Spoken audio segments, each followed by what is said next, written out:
Hello friend, आज की इस वीडियो में मैं आपको कंप्लीट लेसन वन पूरा कंप्लीट करा दिया हूँ, क्योंकि आप सबको इतना ज्यादा कमेंट आ रहा भाई फिजिक्स स्टार्ट करो। फिजिक्स सब कुछ स्टार्ट हो चुका है, केमिस्ट्री स्टार्ट हो गया, मैथ स्टार्ट हो गया। अगर आप मैथ लिए हैं दूसरे चैनल पे पढ़ाया जा रहा है, लिंक डिस्क्रिप्शन में जाके देख लेना।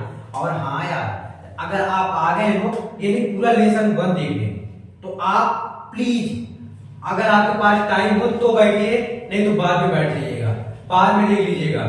और जब भी बैठिएगा कॉपी कलम लेकर बैठिएगा।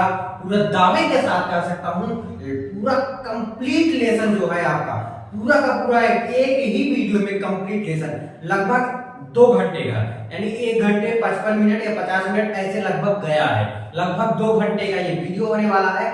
बहुत ही तगड़ा, बहुत ही मस्त ये वीडियो होने वाला है। और ये भी साथ में आपको बता दूं, जो विद्युत आवेश का क्षेत्र, एक छोटे बच्चे को अगर आप बगल में बैठा दोगे उसको भी आ जाएगा, ऐसे मैं समझाया हूं।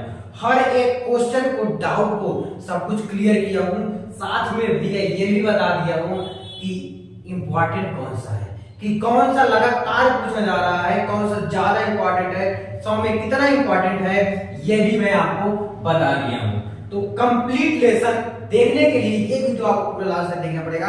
कुछ चीजें मैं आपको बता देता हूँ, फिर आप लेसन में चलिएगा। कॉपी में बताया हूँ इसलिए क्योंकि आप लोग का डिमांड है भाई कॉपी में बताओगे ज्यादा अच्छा रहता है, क्योंकि टाइम बचत होता है कॉपी में। नहीं तो ऐसे रहता पापा पापा करता रहता मैं काफी ज्यादा, तो इसलिए उसमें कॉपी टाइम का बचत होता है, इसलिए मैं कॉपी में बताया हूँ। ध्यान दीजिएगा। देखो, वैद्युत आवेश तथा क्षेत्र ये अध्याय 1 है, लेसन 1 है। आपके अपनी जिंदगी का फिजिक्स स्टार्ट करने की जिंदगी का आज पहला लेसन मिला है। अगर आपका 11th बर्बाद हुआ, 10th बर्बाद हुआ, तो 12th को कम से कम सुधार लीजिए। मैं पूरा का पूरा फिजिक्स, पूरा केमिस्ट्री, हिंदी की सारा कवर कराऊंगा, ये आपसे मैं प्रॉमिस करता हूं। एग्जाम टाइम तक बहुत कुछ दे दूंगा जो आपको पूरा पेड कोर्स पे भी जल्दी नहीं मिलता, मैं फ्री में अवेलेबल कराऊंगा।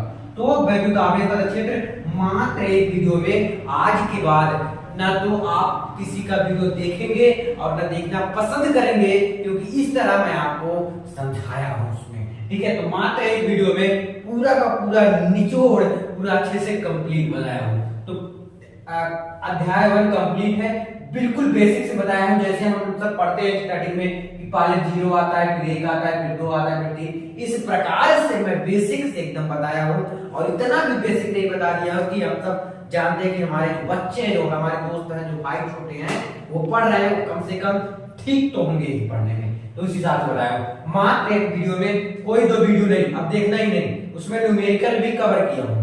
ठीक है, 3-4 न्यूमेरिकल मैं बता रखा हूं, और न्यूमेरिकल का वीडियो आने वाला है, टेंशन मत लो। मात्र एक वीडियो का कमाल है, और ज्यादा समय भी नहीं लिया, यानी 1 घंटे 50 मिनट में कंप्लीट करा दिया यार, सोचने वाली बात है। ये 3 घंटे लोग करते हैं, उतने ही चीज बताते हैं, उतना ही चीज सामने आकर बताने में इतना ज्यादा टाइम लगता है एज कंपेयर टू रफ में बताने से। रफ में बताते फटाफट बताते चले जाओ, और इसमें तो घंटा इधर उधर चलो। ठीक है, तो ये चीजें तो पूरा वेरी वेरी मोस्ट इंपॉर्टेंट। इसके अलावा लेसन 1 से कहीं से कुछ नहीं पूछेगा, चाहे आप स्कूल में हो, चाहे ट्यूशन में हो, कहीं भी हो। अनसॉल्व पेपर से जो बोल दो, अनसॉल्व पेपर भी करने की आवश्यकता नहीं, कोई सीरीज भी करने की आवश्यकता नहीं, चाहे काका हो, चाहे अवतार हो, चाहे विद्या हो, कुछ भी करने की आवश्यकता नहीं। अगर ये आप वीडियो देख लेते हो, ना तो सीरीज, ना तो विद्या, ना तो अनसॉल्व पेपर, कुछ करने की आवश्यकता नहीं। सिर्फ आपको ये वीडियो लास्ट तक देखना है। पूरा लेसन 1 वैद्युत आवेश तथा क्षेत्र कंप्लीट हो जाएगा। चलो देख, चलो जी, जिसका आप सबका इंतजार था वो समय भी आ चुका है, यानी आज खत्म भी हो जाएगा। देखो, आज विद्युत आवेश तथा क्षेत्र है, स्टार्ट है ना, चाहे तथा बोले चाहे एवं बोले, कोई दिक्कत नहीं है। एवं क्षेत्र, विद्युत आवेश तथा क्षेत्र, है ना। तो सबसे पहले इसमें सीख लेते हैं कि आवेश क्या होता है, तब बाद में हम सीखेंगे कि विद्युत आवेश क्या होता है ना। ये चीज जरूरी है। देखो, आवेश क्या होता है, देखो इलेक्ट्रॉन जो लाइट होता है, लाइट आता है आपके यहाँ, करंट मारता है, तो इलेक्ट्रॉन जो होता है उसकी जो प्रवाह की दर होती है उसे हम क्या कहते हैं, आवेश कहते हैं।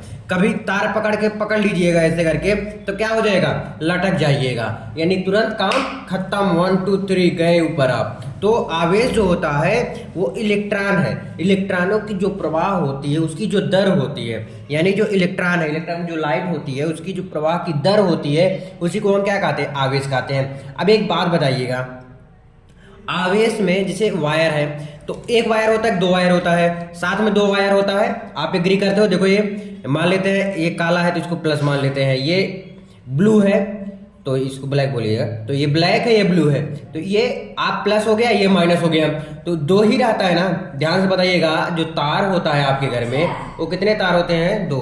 ध्यान दीजिएगा, देखो ये 2 पेन हो गया है ना, फिर से बता रहा हूँ, तो ये प्लस हो गया ये माइनस हो गया। अब मैं तार तो नहीं ले सकता, तार है क्या? देखो तार है, देखो मेरे भाई शहर में जल्दी से वायर नहीं मिलता है, लेकिन घर पे नहीं रखता कोई खरीदने क्यों जाओ फालतू में। देखो मैं इसी में समझा दूंगा, आपको आ जाएगा 100%। ये प्लस हो गया ये माइनस हो गया, ये प्लस ये माइनस। अब प्लस माइनस एक साथ छुआ जाएगा, क्या हो जाएगा? प्लस माइनस क्या होगा? तब तो दग जाएगा, धाक से क्या हो जाएगा? दग जाएगा। लेकिन ध्यान दीजिएगा, अभी मैं समझा रहा हूँ, टेंशन मत लो। तो मेरे कहने का मतलब ये है, जो आपको लाइट आपके घर में आता है 2 वायर होता है, एक प्लस होता है एक माइनस होता है, सबको पता है, हर जगह प्लस माइनस ही लगता है। तो ये कितने प्रकार से होते हैं? 2 प्रकार से होते हैं। पहला हो गया धनात्मक आवेश, लिखिएगा धनात्मक आवेश, और सेकंड हो गया क्या? ऋणात्मक आवेश। क्या हो गया? ऋणात्मक आवेश, ऋणात्मक आवेश। तो 2 आवेश हो गया, क्लियर। अब देखो धनात्मक आवेश क्या होता है? धनात्मक आवेश जो होता है एकदम उल्टा होता है, यानी कि इसमें कम क्या लगता है? कम इलेक्ट्रॉन लगता है। धनात्मक आवेश में कम इलेक्ट्रॉन लगता है, ऋणात्मक में ज्यादा आवेश लगता है। अब इसको समझेंगे कैसे? देखो मैं कैसे समझा था, मैं अपना बता रहा हूं। देखो मैं समझा था कि जो धनात्मक है इसको क्या होना चाहिए? कम इलेक्ट्रॉन लेना चाहिए, लेकिन इसका जो डिफिनेशन है, जो परिभाषा है, जो थ्योरी है, वो ये कह रहा है कि जो धनात्मक आवेश है वो इलेक्ट्रॉन का मात्रा जो होता है वो कम होता है। ध्यान दीजिएगा, इलेक्ट्रॉन कम लगेगा, क्योंकि धनात्मक तो पहले से ही धनात्मक है ना मेरे भाई। ये इलेक्ट्रॉन कम लेगा, ऋणात्मक आवेश क्या होता है? इलेक्ट्रॉन ज्यादा लेता है, वही धनात्मक आवेश और ऋणात्मक आवेश होता है। देखो जब किसी वस्तु में इलेक्ट्रॉन की मात्रा कम हो, क्या इलेक्ट्रॉन की मात्रा, तो उस पर आवेश ऋणात्मक आवेश होता है। इलेक्ट्रॉन की जब मात्रा कम रहेगा तो उस पर क्या होगा? ऋणात्मक आवेश होगा। ठीक है, ध्यान दीजिएगा। और ऋणात्मक आवेश क्या होता है? जब किसी, ये धनात्मक आवेश कहते हैं, आवेश धनात्मक आवेश कहते हैं। ठीक है, जब किसी वस्तु में इलेक्ट्रॉन की मात्रा क्या होती है? अधिक होती है। इसमें इलेक्ट्रॉन की मात्रा कम था धनात्मक में, ऋणात्मक में इलेक्ट्रॉन की मात्रा अधिक होता है, तो वहां पर क्या होता है? उस पर आवेश क्या होता है? ऋणात्मक आवेश होता है। ठीक है ना, समझ आ गया इतना? अब देखो इसके गुण देख लो, कैसे समझेंगे। देखो पहला है 2 समान आवेश एक दूसरे को क्या करते हैं? प्रदर्शित करते हैं। 2 समान आवेश, यानी कि अभी बताता हूँ, प्रदर्शित कह सकते हैं, ये प्रदर्शित नहीं प्रतिकर्षित होता है। क्या लिखा हो यार? प्रतिकर्षित होता है, सॉरी यार ना, अब नहीं गलत होगा। प्रतिकर्षित करते हैं, अभी बता रहा हूँ कैसे करते हैं, अभी आपको समझ में आ जाएगा। अच्छा एक बात बताओ, आप और आप, जैसे 2 लड़की हैं, आपस में बात कितना करेंगे? आधे घंटे करेंगे, 1 घंटे करेंगी। लेकिन अगर ये प्लस प्लस है, लड़के लड़के हैं, मान लेते हैं सपोज दैट, तो वो आपस में कितने बात करेंगे? बहुत कम करेंगे। लेकिन अगर यही लड़का और लड़की है 2, तो भाई साहब कितने घंटे बीत गए ये भी नहीं पता चल पाएगा। सही बात है क्या? एकदम 100%। तो वही चीज अभी करंट है, ठीक है, अब माइनस माइनस को छुआ दिए आप, तो एक दूसरे को क्या कर देगा? धक्का से दग जाएगा। तो यानी कि प्रतिकर्षित कर रहे हैं, आकर्षित नहीं कर रहा है, यानी कि दूर कर रहा है, प्रतिकर्षित कर रहा है। जैसे ले जाओगे पास में, तुरंत दगेगा, धड़ाक से टच करते हैं, तो वो चीज कह रहा है इसमें प्रतिकर्षित करते हैं, यानी कि समान आवेश जो होता है वो समान आवेश नहीं होना चाहिए, ये चीज कह रहा है। ठीक है, समझ आ गया पहला? बहुत बढ़िया। जब आवेश स्थिर है तो केवल वैद्युत क्षेत्र उत्पन्न करता है। जब आवेश स्थिर रहेगा तो उसमें क्या होगा? केवल वैद्युत क्षेत्र उत्पन्न होगा। 2 समान आवेश एक दूसरे को क्या करते हैं? आकर्षित करते हैं। चलो अभी करके दिखा देते हैं, टेंशन मत लो। देखो 2 आवेश, आप जो देखो समान आवेश एक दूसरे को क्या करते हैं? देखो 2 समान आवेश एक दूसरे को क्या करते हैं? प्रतिकर्षित करते हैं। फिर 2 असमान आवेश एक दूसरे को क्या करते हैं? आकर्षित करते हैं। चलो इसको भी देख लेते हैं कैसे आकर्षित करते हैं। देखो ये तीसरा नंबर है, वैद्युत क्षेत्र उत्पन्न करता है। समझ आ गया? 2 असमान आवेश एक दूसरे को क्या करते हैं? आकर्षित करते हैं। आकर्षित यानी कि जब प्लस और माइनस रहेगा तो क्या होगा? आकर्षित करेगा, या माइनस प्लस रहेगा क्या करेगा? आकर्षित करेगा। माइनस माइनस रहेगा थोड़ी ना आकर्षित करेगा, ये नहीं करेगा। प्लस प्लस क्या आकर्षित करेगा? नहीं करेगा। तो भाई मेरे यही कह रहा है इसमें कि प्लस को प्लस से छुआ और माइनस को माइनस से, माइनस को माइनस से छुआओ और प्लस को प्लस से टच कराओ, ठीक है। लेकिन अगर माइनस को माइनस से, ध्यान दीजिएगा, माइनस को माइनस यानी कि जो आपका करंट है ना, दोनों को एक साथ ही टच करा दिए। दोनों जो आपका वायर निकलाता है, ऐसे तरह आता है ना, 2 वायर एक साथ रहेगा, 2 वायर इसी में, ठीक है। अगर इनका नोक इसमें जोड़ दिया तो क्या हो जाएगा, पूरा तार ही दब जाएगा। यानी कि एक दूसरे को क्या करते हैं, प्रतिकर्षित करते हैं। कब, जब दोनों आवेश समान होता है, आवेश यानी जो प्लस प्लस है ये समान रहेगा तो क्या करेगा, प्रतिकर्षित करेगा, यानी कि दूर भगाने का कोशिश करेगा, है ना। और प्लस माइनस है यानी कि कह रहा है मेरे भाई तू आ जा, तेरे बिन जिंदगी अधूरी है, क्या तेरे बिन जिंदगी अधूरी है। चलो ये भी आ गया, आपको आवेश समझ आ गया खूब अच्छे से। चलो हम देखते हैं नेक्स्ट, अब विद्युत आवेश देख लेते हैं ना, क्योंकि अभी आवेश देखा आपने, अब विद्युत आवेश किसे कहते हैं, क्योंकि लेसन का नाम है विद्युत आवेश ना। इसको भी देखते हैं नेक्स्ट पेज से। चलो देखिएगा, नेक्स्ट है विद्युत आवेश। विद्युत आवेश क्या होता है, देखो मैं समझा दे रहा हूं। पहले आप क्या करते थे बचपन में, अभी तो 12 में है यानी कि काफी एज हो गया, 18 तक पहुंचे होंगे, 17-18 तक, है ना। तो और छोटे जब थे, यानी कि 5वीं 6वीं में जब थे, तो अपने इसको पेन को अपने बालों में लगाते थे, फिर यहाँ कागज रखते थे, उसको बाल अपने पेन से उस कागज को उठाते थे। ध्यान से सुनिएगा, ये पेन है, अपने बालों में पहले रगड़ते थे, यानी कि बालों में क्या लगा रहता था, पहले तेल लगा रहता था, अब नहीं लगाते वो अलग बात है, लेकिन बचपन में मम्मी पापा क्या, मम्मी लगा देती थी जबरदस्ती तेल, ठीक है। तो इसको अगर आप अपने बालों में रगड़ते हो, फिर यहाँ कागज रखा है तो इसको उठाते हो, तो कागज क्या होता है, अपनी तरफ खींचाव करता था, यानी कि उठता था। वही कह रहा है कि जो विद्युत आवेश है पदार्थ की वह गुण है जिसकी उपस्थिति में वह पदार्थ किसी अन्य वस्तु पर बल लगाता है। यानी जो, जैसे ये पेन है तो किस पे बल लगा रहा है, उस कागज पे बल लगा रहा है। जो यहाँ पर अगर कागज है, मान लो सपोज दैट, तो इस कागज को अगर मैं वैसे से उठा रहा हूँ तो कागज जरूर उठेगा। क्यों, क्योंकि ये जो बल जो है किस पे लगा रहा है, वो कागज पे लगा रहा है। क्यों, क्योंकि जो आपका तेल लगा इसमें, या एक आपको आपके कागज को आकर्षित कर रहा है, खींचाव कर रहा है, खींच रहा है, जो भी आप कह लीजिए वही सब कर रहा है, ठीक है। अब ध्यान दीजिएगा, विद्युत आवेश पदार्थ की वह गुण है, ध्यान दीजिए, वह गुण है जिसकी उपस्थिति में वह पदार्थ किसी अन्य वस्तु पर बल अनुभव कराता है, किसी दूसरे वस्तु पर क्या होता है, बल अनुभव कराता है। एग्जाम्पल के तौर पे, जैसे आपने क्या लिया, पेन ले लिया प्लस कागज ले लिया, कागज लिख रहा था, तो पेन ले लिया, कागज ले लिया, और अपने सिर को पकड़ लिए तुम। अब इसको करिएगा तो एग्जाम्पल के तौर में पेन को क्या है, सिर से रगड़ते हो, फिर कागज को उठाते हो। तो ये विद्युत आवेश का एक बेस्ट एग्जाम्पल है, बहुत बढ़िया है, मजा आएगा, है ना। देखो अगला है यह अदिश राशि है, कुछ नोट्स लिख दीजिए। यह कौन सी राशि है, यह अदिश राशि है। अच्छा, अदिश राशि और सदिश राशि कब होता है बता रहा हूँ, यह अदिश राशि है, अभी 1 मिनट बता रहा हूँ, पहले कुछ नोट लिखवा दो। यह कौन सी राशि है, अदिश राशि। कैसे मुझे पता चल गया, अभी बता दूंगा। देखो विद्युत आवेश जो होता है, विद्युत आवेश का जो SI मात्रक होता है, SI मात्रक, ये सीख लेते हैं। और एक चीज भाई साहब, SI मात्रक नहीं, पहले हम सीख लेते हैं क्या, विद्युत आवेश का SI इकाई क्या होता है, इकाई क्या होता है, कूलाम होता है। ये बहुत ज़्यादा जरूरी है। कूलाम किसे प्रदर्शित करते हैं, C से। ये याद रखिए, विद्युत आवेश का जो इकाई मात्रक होता है वो क्या होता है, कूलाम होता है। क्या होता है, कूलाम होता है। इसे हम C से प्रदर्शित करते हैं। ये नोट डाउन कर लो पहले, ये एग्जाम उस पर आपको काम आएगा, कब, न्यूमेरिकल जब करेंगे, यानी आंकिक प्रश्न करेंगे। थर्ड क्या लिखेंगे, इसका फॉर्मूला, विद्युत आवेश का फॉर्मूला क्या होता है, लिख दो, आवेश इक्वल टू धारा गुणे समय, ये फॉर्मूला होता है। आवेश का फॉर्मूला अगर मैं पूछ लिया तो क्या बताओगे, ये बहुत इंपॉर्टेंट फॉर्मूला है। इसके तौर पे कभी मैं आपको अंकित प्रश्न में बताऊंगा। आवेश बराबर क्या होता है, धारा गुणे समय।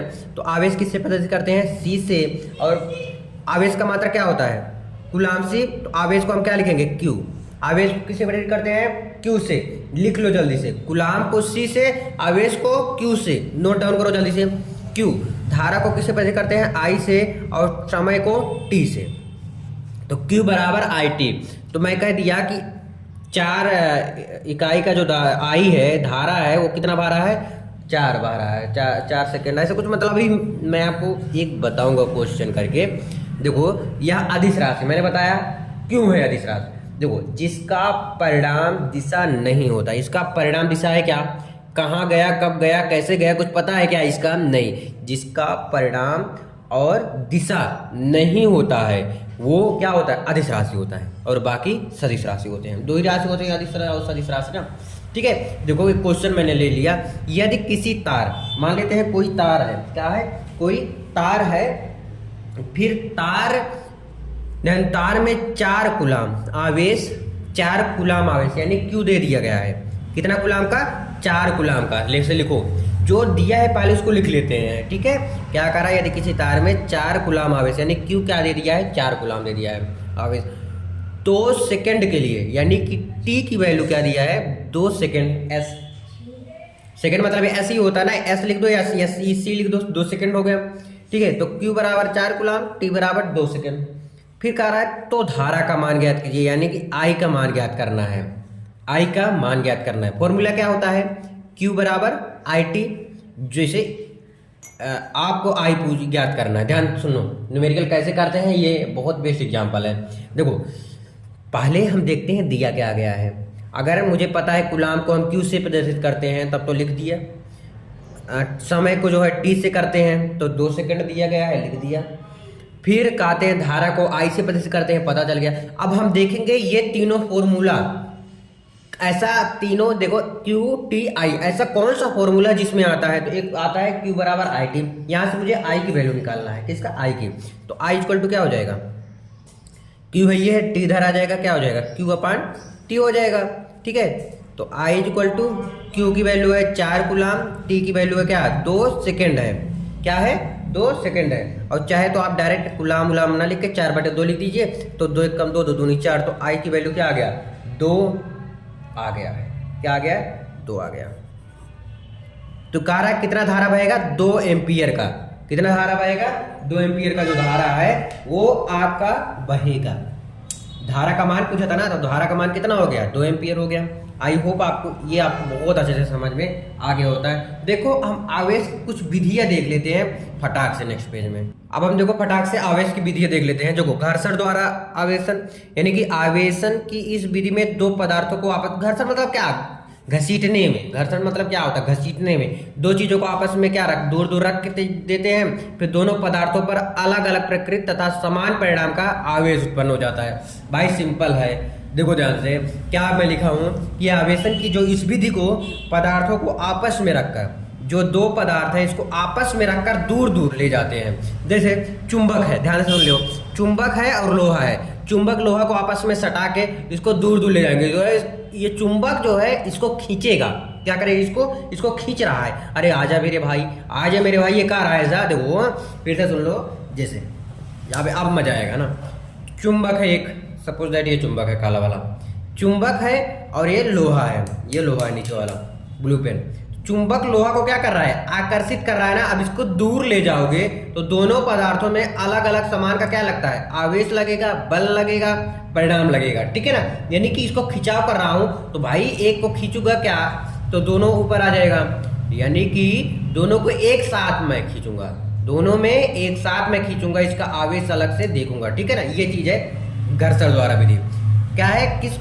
किस पदार्थ में धनात्मक प्रकृति का आवेश उत्पन्न होगा तथा किस पर ऋणात्मक प्रकृति, वह पदार्थों के गुणधर्म पर निर्भर करता है।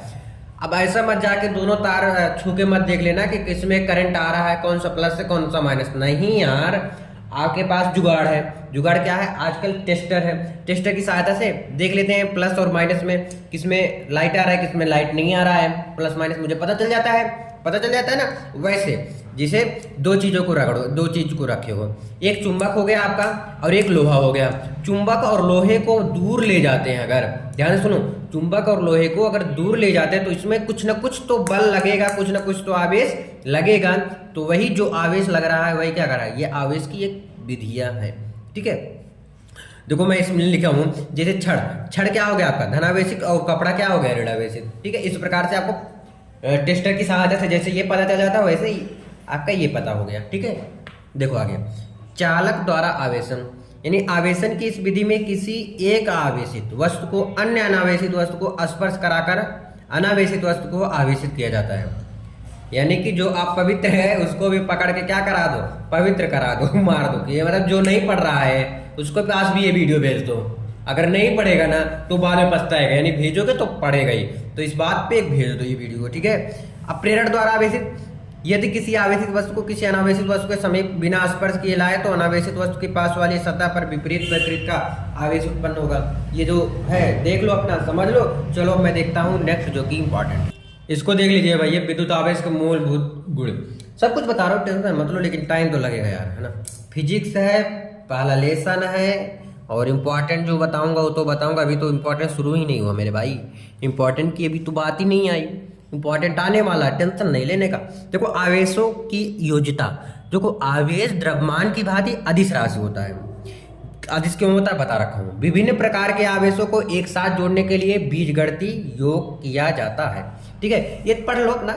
देखो आवेश संरक्षण क्या होता है, प्रकृति में जो पाए जाने वाले कुल आवेश हमेशा क्या होता है, संरक्षित रहता है। अर्थात आवेश को ना तो उत्पन्न किया जाता है और ना ही नष्ट किया जाता है। ये क्या होता है, स्थानांतरित किया जा सकता है, लेकिन एक वस्तु से जैसे एक जगह से दूसरी जगह ले जा सकता हूँ, एक जगह से दूसरी जगह ले जा सकता हूँ। मेरे ऊपर ये नहीं है कि इस पे आवेश लगाया जाए या ना लगाया जाए, वो ऑलरेडी रहता है। ये आवेश संरक्षण जो होता है ये संरक्षित रहता है। अब संरक्षण से पता चल रहा है ये संरक्षित रहता है। इसको सिर्फ एक स्थान से दूसरे स्थान पर ले जाया जा सकता है, बाकी और कुछ इसमें चेंजिंग नहीं किया जा सकता है। क्वांटीकरण देख लो इसका। किसी आवेशित वस्तु पर आवेश का न्यूनतम आवेश के पूर्ण गुणक के रूप में ही हो सकता है, अर्थात आवेश को अनिश्चित रूप से विभाजित नहीं किया जा सकता। यानी कि अगर लाइट आपके घर में आ गया है, जब तक वायर आप काटेंगे नहीं तब तक आपके यहाँ लाइट रहेगा। अब आप सोचो कि वायर मैं यहाँ पकड़ लूँ तो यहाँ लाइट नहीं आएगा, अरे यार तब तो और तेज लाइट आ जाएगा, है ना। तो ये चीज़ है, तो वायर काटना पड़ेगा, वही कह रहा आवेश का क्वांटीकरण में। एक क्वेश्चन है देख लो इंपॉर्टेंट, जो कि देखो माना किसी निकाय में कि आवेश क्रमशः -2 माइक्रोकुलाम +2 माइक्रोकुलाम +4 माइक्रोकुलाम उपस्थित है, तो निकाय का कुल आवेश यानी कुल आवेश Q बराबर क्या है, सबको जोड़ लो। ये है मान लिख दिया, प्लस ये लिख दिया, फिर ये लिख दिया। अब जोड़ लो, ये कट गया, बचा क्या 4 माइक्रोकुलाम बचा, तो Q बराबर क्या बच गया 4 माइक्रोकुलाम। चलो अब इंपॉर्टेंट स्टार्ट होता है अब से। भाई साहब ये इतना तगड़ा है, एग्जाम में पूछता है ज्यादातर मैं बोला हूँ, यानी 100 में 99%, ठीक है, पूछता है। ध्यान सुन लो। देखो दो आवेशों के बीच लगने वाला आकर्षण तथा प्रतिकर्षण बल, उनके गुणनफल के अनुक्रमानुपाती तथा उनके बीच की दूरी, ये सब क्या दिया है फालतू चीज, क्या इसको रटना है? अरे नहीं यार, अभी मैं समझा देता हूँ 2 मिनट में, टेंशन नहीं लेने का, मेरे रहते हुए टेंशन नहीं। फिर सत्यापन क्या है अभी बता दूंगा इसका भी। देखो पहले मैं कूलाम का नियम क्या होता है, यहाँ तक है कूलाम का नियम। तो कूलाम का नियम क्या होता है, अगर निगमन भी आ गया तो यहाँ से करना है आपको। तो सबसे पहले देख लेते हैं कूलाम का नियम क्या होता है ना। देखो दो आवेश हैं, एक आवेश यहाँ होगा, एक आवेश यहाँ होगा, एक Q1 होगा, एक क्या होगा Q2 होगा। दो आवेश है, फिर इनके बीच की दूरी मान लेते हैं क्या है, R है। ध्यान दीजिएगा, दो आवेश हैं, इन दोनों आवेशों के बीच की दूरी क्या है, R है, ठीक है। देखो करा दो आवेशों के बीच लगने वाला आकर्षण मतलब खिंचाव, प्रतिकर्षण, आकर्षण तथा प्रतिकर्षण बल उनके गुणनफल के अनुक्रमानुपाती। आकर्षण तथा प्रतिकर्षण यानी कि जो आवेश है वो अलग अलग है, यानी कह रहा है जो दोनों आवेश हैं, ध्यान दीजिएगा अभी इसमें एक एक चीज समझाऊंगा मैं, टेंशन नहीं लेने का। उनके गुणनफल के अनुक्रमानुपाती। देखो दो आवेश, तो मैंने दो आवेश लिख दिया, ध्यान दीजिएगा दो आवेश हो गया। दो आवेशों के बीच लगने वाला आकर्षण तथा प्रतिकर्षण बल जो है, देखो ये कह रहा है बल, दो आवेशों के बीच जो लग रहा है बल किसे प्रदर्शित करते हैं, F से। और आवेश जो होता है Q से करते हैं, कूलाम जो है ना। आवेश आपको पता चल ही गया होगा, बताया था अभी थोड़ी देर पहले, है ना, ठीक है। बल उनके गुणनफल के अनुक्रमानुपाती। क्या है, गुणनफल, इनके जो दोनों आवेश है इनके गुणनफल के अनुक्रमानुपाती। ध्यान सुन लीजिए, दोनों आवेश के गुणनफल के अनुक्रमानुपाती। फिर कह रहा है क्या, अनुक्रमानुपाती तथा उनके बीच की दूरी। इनके दोनों आवेशों, कह रहा उनके मतलब किनके, तुम्हारे नहीं, इन दोनों आवेशों के बीच की दूरी क्या है, R है। ध्यान दीजिए R मैंने यहाँ पर लिख दिया। इन दोनों क्या है, अनुक्रमानुपाती तथा उनके बीच की दूरी के वर्ग के व्युत्क्रमानुपाती। जो दूरी है, बीच की दूरी है, वर्ग के व्युत्क्रमानुपाती है। ध्यान सुनिए, उनके वर्ग के।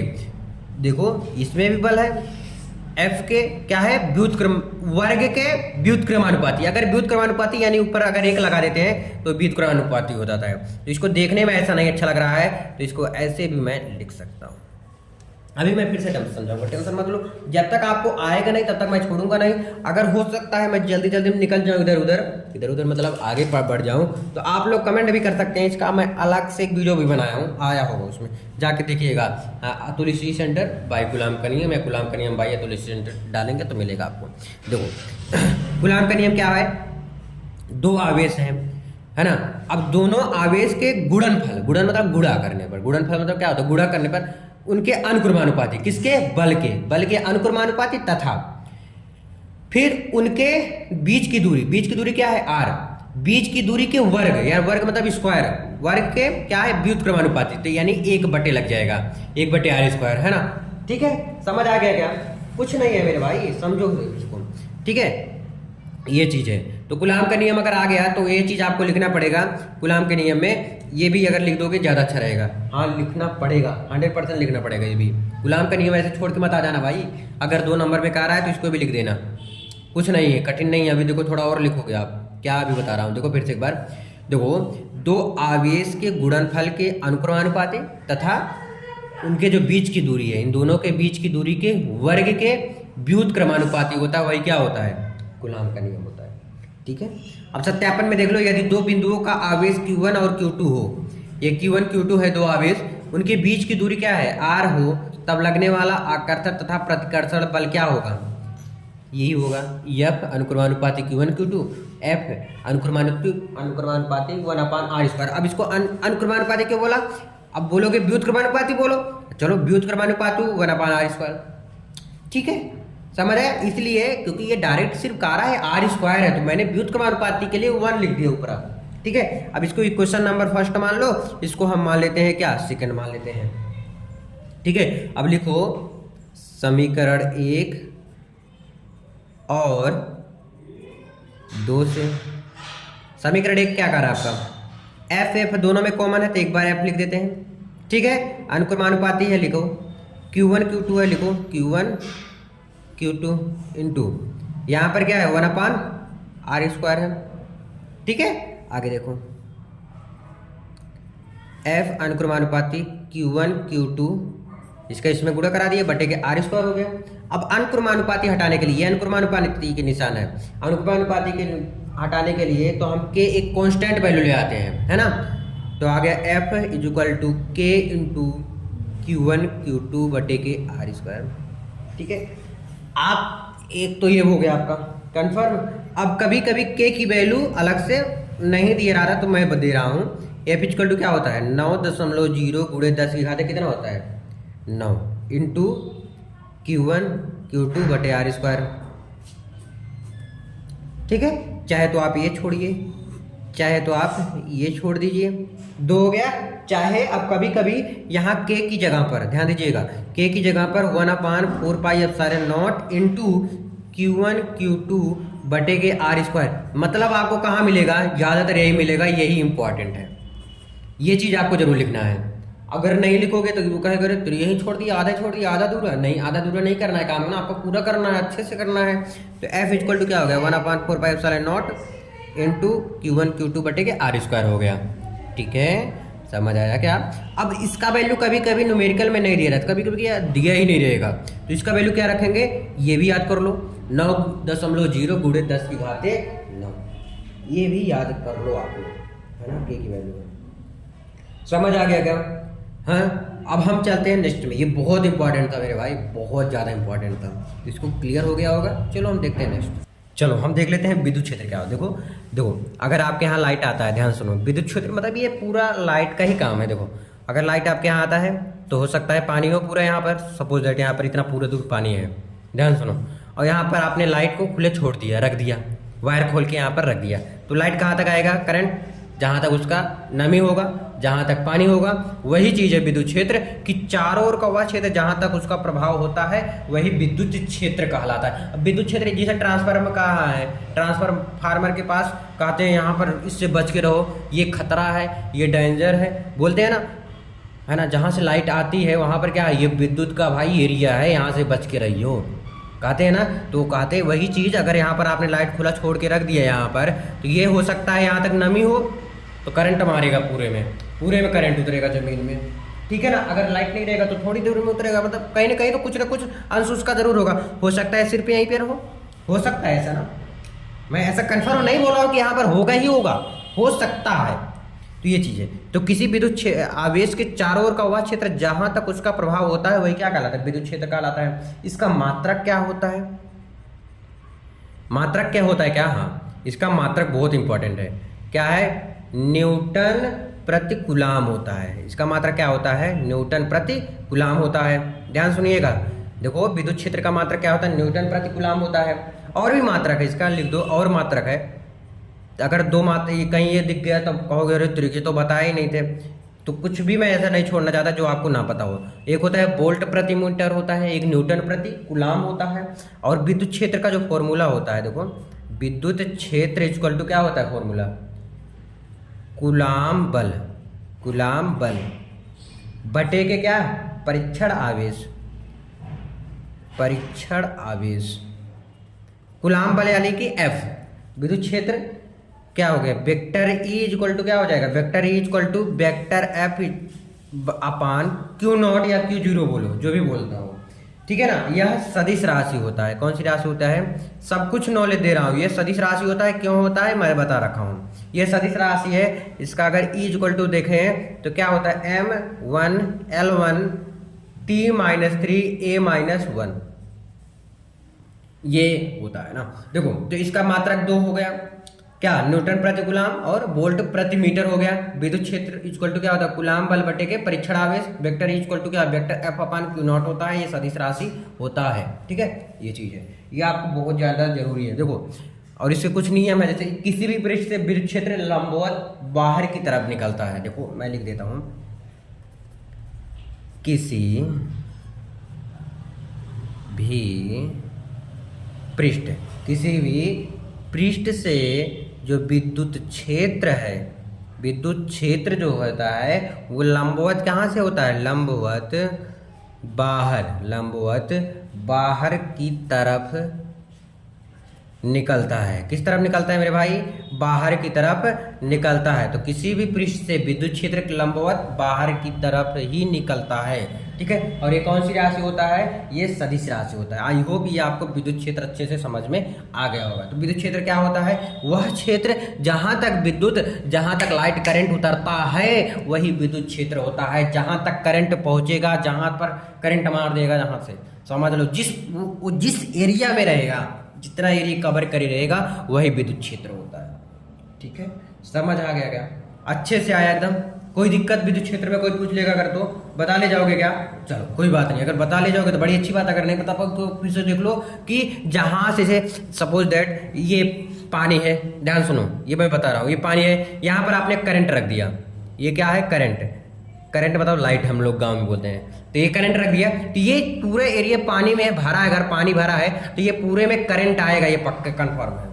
यहाँ पे क्या आएगा, करंट आएगा, और इसको अगर थोड़ा सा भी टच कर दिए तो तुरंत करंट मार देगा और झम्मर से गिर जाओगे, झम्मर से, ठीक है। ये चीज है, विद्युत क्षेत्र समझ आ गया। चलो हम देखते हैं नेक्स्ट पेज में। देखो ये नेक्स्ट है आपका कि किसी बिंदु आवेश Q के कारण किसी निश्चित दूरी R पर विद्युत क्षेत्र, विद्युत क्षेत्र किससे प्रेरित करते हैं, E से, किससे करते हैं, E से करते हैं, है ना। देखो माना कोई बिंदु आवेश प्लस Q द्विक स्थान पर, मूल बिंदु द्विक मतलब 2 स्थान पर, देखो एक ये हो गया, एक ये हो गया, इसको यहाँ से मिला दिया। ध्यान से सुनो, एक आवेश क्या होगा, एक प्लस आवेश होगा, एक कौन सा आवेश होगा, एक माइनस Q आवेश होगा। मान लेते हैं माइनस Q से कोई बिंदु क्या है, दूरी पर क्या है, यही R कैप है, क्या है, R कैप है। यहीं पे हमें क्या करना है, विद्युत क्षेत्र जो है ज्ञात करना है, ठीक है। यह आपका क्या है, यह आपका मूल बिंदु है, यह आपका क्या है, मूल बिंदु है। ध्यान से सुनो, द्विक स्थान पर मूल बिंदु पर उपस्थित है। यदि किसी परीक्षण, यह आपका क्या हो गया, मूल बिंदु, यह क्या हो गया, मूल बिंदु। यदि किसी परीक्षण आवेश धनावेश Q1 को अनंत से द्विक स्थान में Q आवेश से किसी निश्चित दूरी, कोई निश्चित दूरी है R पर लगने वाला कूलाम यानी कि Q क्या होगा।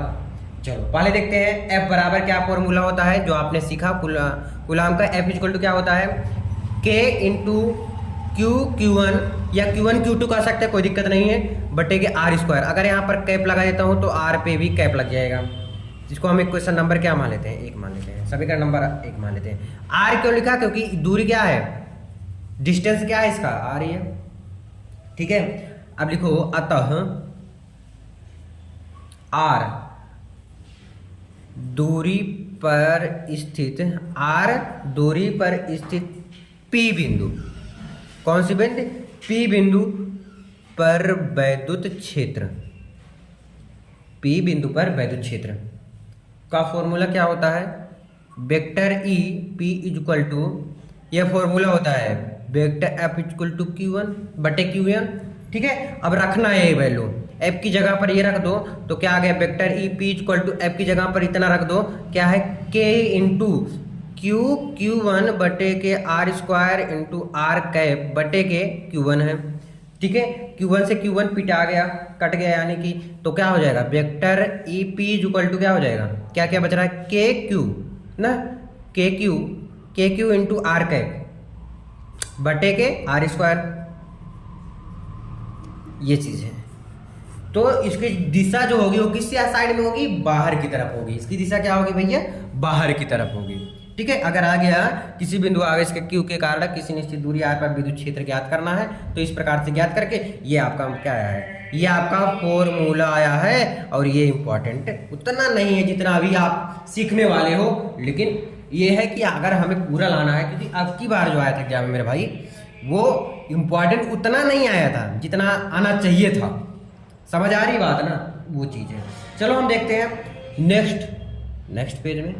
चलो अब हम नेक्स्ट देख लेते हैं, विद्युत क्षेत्र का भौतिक अभिप्राय। ये क्या है, कह रहा है किसी भी विलकित निकाय में उपस्थित आवेश पर विद्युत बल की दिशा ज्ञात करने में विद्युत क्षेत्र का सार्थक उपयोग है। किसका उपयोग है, विद्युत क्षेत्र का सार्थक उपयोग है। ध्यान सुनो, किसी भी विलकित निकाय में उपस्थित आवेश, जो उपस्थित आवेश है पर विद्युत बल की दिशा, यानी कि अगर विद्युत बल की दिशा ज्ञात करना है तो मुझे विद्युत क्षेत्र की सार्थक उपयोग है, जरूरत है, ठीक है। विद्युत क्षेत्र की क्या है, बहुत ज्यादा जरूरत है। अगर मुझे क्या करना है, विद्युत क्षेत्र का भौतिक अभिप्राय ज्ञात करना है तो देखो, यदि किसी एक समान विद्युत क्षेत्र की धनात्मक आवेश को रखें, मान लेते हैं कोई एक क्या है, धनात्मक आवेश को रखें किसी एक क्षेत्र पर,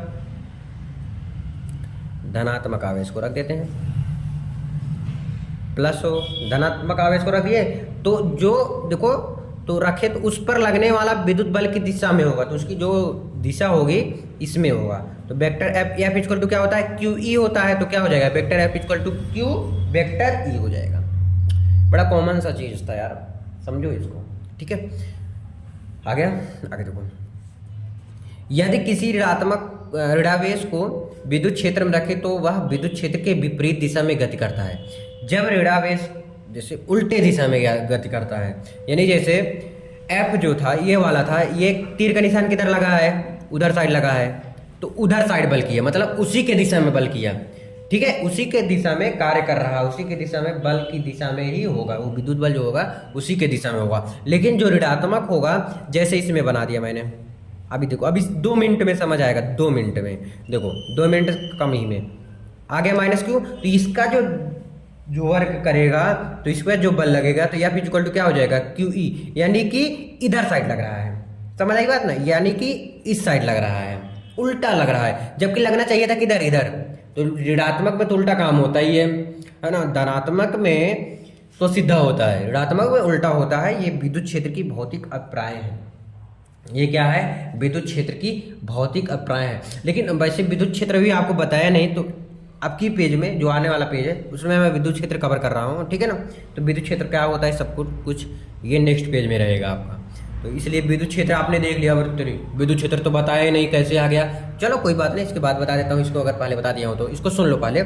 यदि किसी ऋणावेश को विद्युत क्षेत्र में रखे तो वह विद्युत क्षेत्र के विपरीत दिशा में गति करता है। किस दिशा में, विपरीत दिशा में गति करता है, यानी कि जब विद्युत क्षेत्र को उसी दिशा में गति नहीं करता, अर्थात उस पर विद्युत क्षेत्र की दिशा जो होती है वो विपरीत दिशा में बल लगता है, यानी विपरीत दिशा में बल कार्य करता है। ये क्या होता है, विद्युत क्षेत्र का भौतिक अभिप्राय है। आई होप ये समझ में आ गया। चलो हम देख लेते हैं विद्युत क्षेत्र रेखाएं पहले, तो नेक्स्ट पेज में। चलो अब देखो विद्युत क्षेत्र रेखाएं किसे कहते हैं हम। देखो विद्युत क्षेत्र रेखाएं बहुत, ये भी इंपॉर्टेंट है मेरे भाई, ये इंपॉर्टेंट है। देखो, विद्युत क्षेत्र रेखाएं किसी बिंदु पर विद्युत क्षेत्र के परिमाण को व्यक्त करता है। ये किसी भी विद्युत क्षेत्र में किसी भी बिंदु पर ये किसको ज्ञात करता है? परिमाण को व्यक्त करता है। किसको? परिमाण को व्यक्त करता है, तथा उस बिंदु पर खींची गई स्पर्श रेखा जो होती है वो विद्युत क्षेत्र की दिशा को व्यक्त करता है। जैसे एक प्लस हो गया, एक माइनस ले लिए, इसके बीच की डिस्टेंस भी तो होगा यार, है ना। इसको ऐसे मिलाओ, ठीक है, फिर मिला दो ऐसे, फिर मिला दो ऐसे, इसको भी सेम ऐसे मिलाओ, अभी समझ में आ जाएगा। अगर आप चित्र बनाते हो तो आपको पूरा नंबर मिलेगा, टेंशन नहीं लेने का। तो जो विद्युत, ये प्लस से क्या होगा? इस साइड आएगा, प्लस से कहाँ गया? माइनस की तरफ। अब और ये प्लस से भी कहाँ गया? माइनस की तरफ। जब भी जाएगा प्लस से माइनस की तरफ जाएगा, है ना। यहाँ से आपका क्या निकल रहा है? E2 निकल रहा है, ठीक है, ध्यान दीजिएगा। कह रहा है किसी विद्युत क्षेत्र रेखाएं किसी बिंदु पर विद्युत क्षेत्र के परिमाण को व्यक्त करता है। किसको व्यक्त कर रहा है? परिमाण को व्यक्त करता है, तथा उस बिंदु पर खींची गई स्पर्श रेखा विद्युत क्षेत्र की दिशा को व्यक्त करता है। देखो, ये किसकी कर रहा है? विद्युत क्षेत्र की दिशा को व्यक्त कर रहा है। यही विद्युत क्षेत्र रेखाएं होती हैं। किसको व्यक्त कर रहा है? विद्युत क्षेत्र। देखो, ये दिशा इसको व्यक्त कर रहा है। ये क्या कहलाती है? विद्युत क्षेत्र रेखाएं, ठीक है। जब भी जो दिशा व्यक्त करती हैं, विद्युत क्षेत्र की जो दिशा व्यक्त करता है वही विद्युत क्षेत्र रेखाएं होता है। समझ आ गया क्या अच्छे से? देखो आगे, विद्युत बल रेखाएं सतत वक्र होती हैं, अर्थात ये मार्ग वक्र मतलब जैसे आप है, कहीं आपका दोस्त मार खा रहा है तो आप क्या है, हो सकता है अटूट हो, यानी अपने दोस्त के साथ इतना ज़्यादा प्रेम हो कि वो अगर मार खा रहा है तो आप रहोगे ही रहोगे, भले ही मार खा जाओ। वैसे ये है, विद्युत बल रेखाएं जो होती है वो सतत वक्र होती हैं, अर्थात ये मार्ग में टूटती नहीं है। ये एकदम क्या होती है? वक्र होती हैं, टाइट होती हैं, नरम वरम नहीं होती। ये नरम ही नहीं दिखाती मेरे भाई। देखो, दो विद्युत बल रेखाएं कभी भी एक दूसरे को काटती नहीं है, कभी भी एक दूसरे को काटती नहीं है, ठीक है, क्योंकि कटान बिंदु पर एक ही समय में दो स्पर्श रेखाएं खींची जा सकती हैं। इससे एक ही बिंदु पर विद्युत क्षेत्र की दो दिशाएं इंगित होती हैं, जो कि असंभव है। अच्छा एक बात बताओ, जैसे आपके घर से ये गया तार, वायर है, यहां पर मान लेते हैं खुला है, इतनी दूर क्या है? खुला हुआ है ना। अब क्या आप बताओ, क्या मान लो आपके यहाँ भी ऐसा होगा या सब जगह ही है ऐसा ही है कि इतना ज़्यादा वायर लपेटा हुआ है, इतना वायर है कि उसमें अगर खुल गया तो लाइट ही लाइट मारेगा। तो एक कभी कभी ऐसे भी गया रहा था, इसके ऊपर से डायरेक्ट ऊपर से इसके गया है। मान लो क्या ये इतना दूर, इसको भी खोल दिया मैंने, ध्यान सुन लो, ये इतना तो खुला ही है, इसको भी मैंने इतना खोल दिया, क्या हो जाएगा? तुरंत के तुरंत दग जाएगा। ये असंभव है, ये हो ही नहीं सकता। क्या नहीं हो सकता? कि एक दूसरे के ऊपर से खुला रख दिया जाए। रख सकते हो क्या वायर को ऐसा? कभी लाइट हो उसमें, ऐसा नहीं कि वैसे डारा बांधे उसमें क्या कपड़े वपड़े सुखाने के लिए, ऐसा थोड़ी ना, कपड़े सुखाने के लिए थोड़ी ना मैं बोल रहा हूँ। मैं ये बोल रहा हूँ कि जो दो बिंदु हैं यहाँ पर और यहाँ पर, जो दो बिंदुएं हैं, इन पे जो रेखाएं खींची गई हैं, ध्यान सुनिएगा, जो रेखाएं खींची गई है, ध्यान सुनो, जो ये दो बिंदुओं के बीच में जो रेखाएं खींची गई हैं, ये अगर खुला छोड़ दूं, क्या ये संभव है? ये संभव तो बिल्कुल नहीं, ये असंभव है यार, ये हो ही नहीं सकता ऐसा, ठीक है। ये चीज कह रहा है विद्युत क्षेत्र। अब एक बार पढ़ोगे आ जाएगा। देखो कह रहा है ये एक दूसरे को कभी काट ही नहीं सकती, ये चीज कह रहा है, क्योंकि जो कटान बिंदु पर एक ही समय में दो स्पर्श रेखाएं खींची जा सकती हैं, इसलिए हम क्या कर सकते, इसको काट ही नहीं सकते, ठीक है। आगे, विद्युत बल रेखाएं कुछ चालक पदार्थों से परिसमित तो हो जाती हैं, लेकिन चालक पदार्थों से नहीं होती हैं। अभी मैं बताता हूँ, अभी इनको भी बता देता हूँ। देखो, जैसे ये आया, ये गया, ये भी आया, जैसे ये आया, ये गया, यहाँ पर कहीं खुला है क्या? कहीं खुला है। अब एक ही जगह पर इतना तार लपेटा गया है, ध्यान सुनो। अगर हो सकता है बाय डिफॉल्ट संभव हो जाए, हो सकता है कि ये खुल गया, ध्यान सुनो, ये अगर खुल गया तो इसमें क्या हो जाएगा? हो सकता है यहाँ पर भी खुल जाए, तो ये असंभव है। इसको ऐसा नहीं करना चाहिए, कर देते हैं लोग, लेकिन नहीं करना चाहिए। जो विद्युत क्षेत्र रेखाएं हैं वो क्या होती है, एक ही दिशा में अगर हैं तो एक दूसरे को कभी भी काटती नहीं है, ठीक है। ये आ गया समझ आया खूब अच्छे से, एकदम अच्छे से कंफर्म है। तो इसीलिए गवर्नमेंट भी ये रूल लाता है कभी कभी कि एक दूसरे को ऊपर से तार नहीं लाना चाहिए जल्दी, है ना। ये चीज़ है। चलो हम देखते हैं अब नेक्स्ट नेक्स्ट पेज में। ये तो भाई साहब बहुत ही इंपॉर्टेंट है, बहुत ज्यादा इंपॉर्टेंट है मेरे भाई। इसको अगर छोड़ दिए तो सब कुछ छोड़ दिया मान लो, तो इसको छोड़ना तो बिल्कुल नहीं है। देखो वैद्युत द्विध्रुव क्या होता है? विद्युत द्विध्रुव क्या होता है? दो समान परिमाण तथा विपरीत प्रकृति के आवेश बहुत अल्प दूरी पर रखे हों तो वे विद्युत क्या होता है? वे द्विध्रुव, विद्युत द्विध्रुव क्या दो बार लिख गया, वे विद्युत द्विध्रुव का निर्माण करते हैं, विद्युत द्विध्रुव बनते हैं। चलो इसको समझाता हूँ अच्छे से। दो समान परिमाण है, मान लेते हैं दो आवेश हैं, तो आवेश एक तरह हो नहीं सकते, एक प्लस क्यू आवेश होगा, एक माइनस क्यू आवेश होगा। मैं थोड़ा सा ब्लैक पेन का भी यूज करना चाहूंगा। दो आवेश होगा मान लेते हैं, ठीक है। इसको अच्छे से बना देता हूं ना, ये रहा। अब यहाँ एक मध्य बिंदु होगा, ध्यान से सुनो, एक मध्य बिंदु होगा, मान लेते हैं वो मध्य बिंदु क्या है? वो है, देखो इस प्लस क्यू से यहां तक की दूरी क्या है? मान लेते हैं क्या, टोटल मान लेते हैं। टोटल अगर आर मान लेते हैं, टोटल क्या मान लेते हैं? आर मान लेते हैं, चाहे ए मान लेते हैं यहां से लेकर यहां तक, और पूरा क्या हो जाएगा? ए स्क्वायर हो जाएगा, चाहे टोटल आर मान सकते हैं, ठीक है। देखो क्या कर रहा है, अब समझाऊंगा इसको अच्छे से। दो समान परिमाण तथा विपरीत प्रकृति के आवेश बहुत अल्प। देखो दो समान परिमाण है, यानी जो दोनों परिमाण है वो समान है, यानी समान दूरी पर रखे हुए। अल्प दूरी यानी क्या है? अल्प दूरी मतलब समान दूरी पर रखे हो तो वही विद्युत द्विध्रुव का निर्माण करते हैं। बस कुछ नहीं है, क्या है? समान तथा विपरीत आवेश है। आवेश जो है एक प्लस है एक माइनस है, क्या दोनों समान आवेश है क्या? नहीं ना, तो यानी दो विभिन्न प्रकार के या विपरीत आवेश हैं। कौन कौन सा? एक प्लस क्यू और एक माइनस क्यू आवेश, दोनों क्या है? बिंदु ओ से क्या है? बिंदु ओ से समान दूरी पर यानी अल्प दूरी पर रखे हो, यानी अल्प मतलब एक दूसरे के क्या है? समान दूरी पर रखे हो, वही विद्युत द्विध्रुव कहलाता है। विद्युत द्विध्रुव किसे कहते हैं? दो समान तथा विपरीत प्रकृति के जो आवेश हैं वो अल्प दूरी पर रखे हैं तो वे विद्युत द्विध्रुव का निर्माण करते हैं और वही विद्युत द्विध्रुव होते हैं, वही विद्युत द्विध्रुव कहलाते हैं। विद्युत द्विध्रुव समझ आ गया क्या?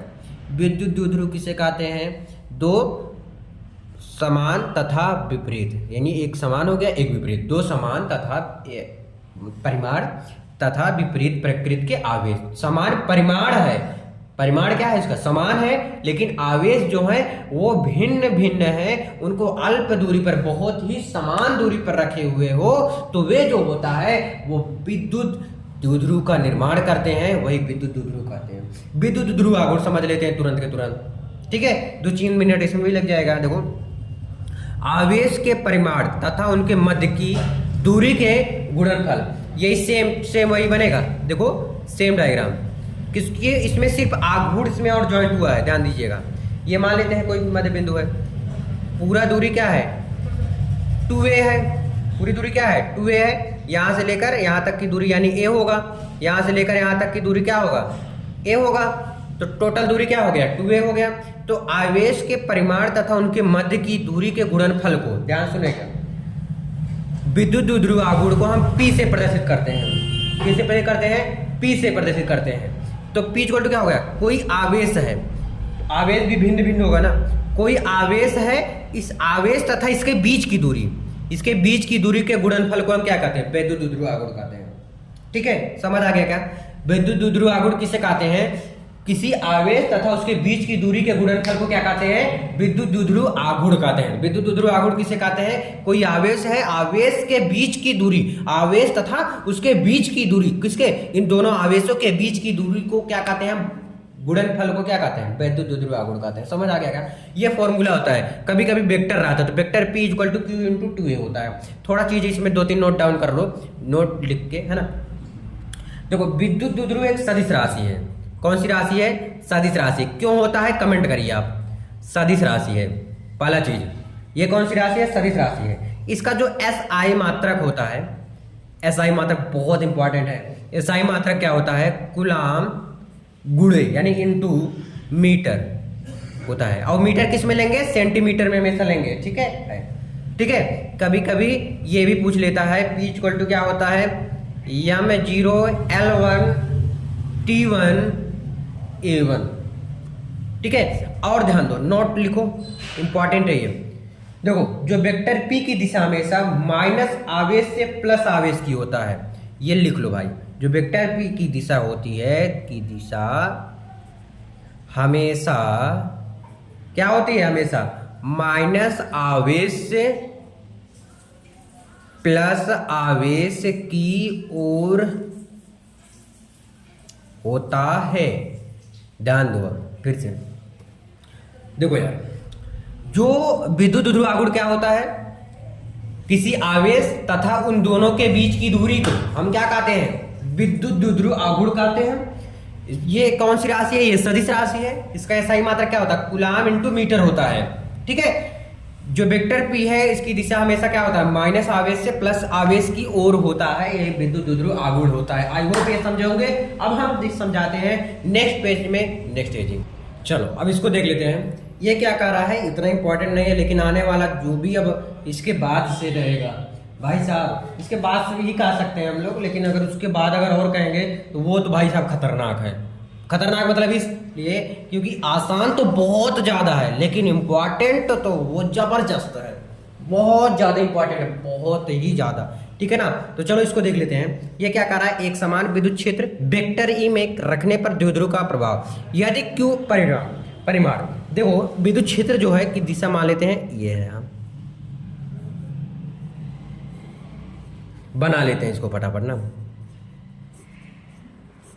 ये है। ठीक है, मान लेते हैं यहाँ पर कोई माइनस आवेश है और यहाँ कोई प्लस आवेश है, इसको मिला दीजिए। ये लिख दो प्लस क्यू, मैं ब्लैक पेन से करूँ ज़्यादा अच्छा दिखने लगेगा। एक माइनस क्यू हो गया है ना। इनके बीच की दूरी मान लेते हैं क्या है, एल है। इनके बीच की दूरी क्या है, एल है।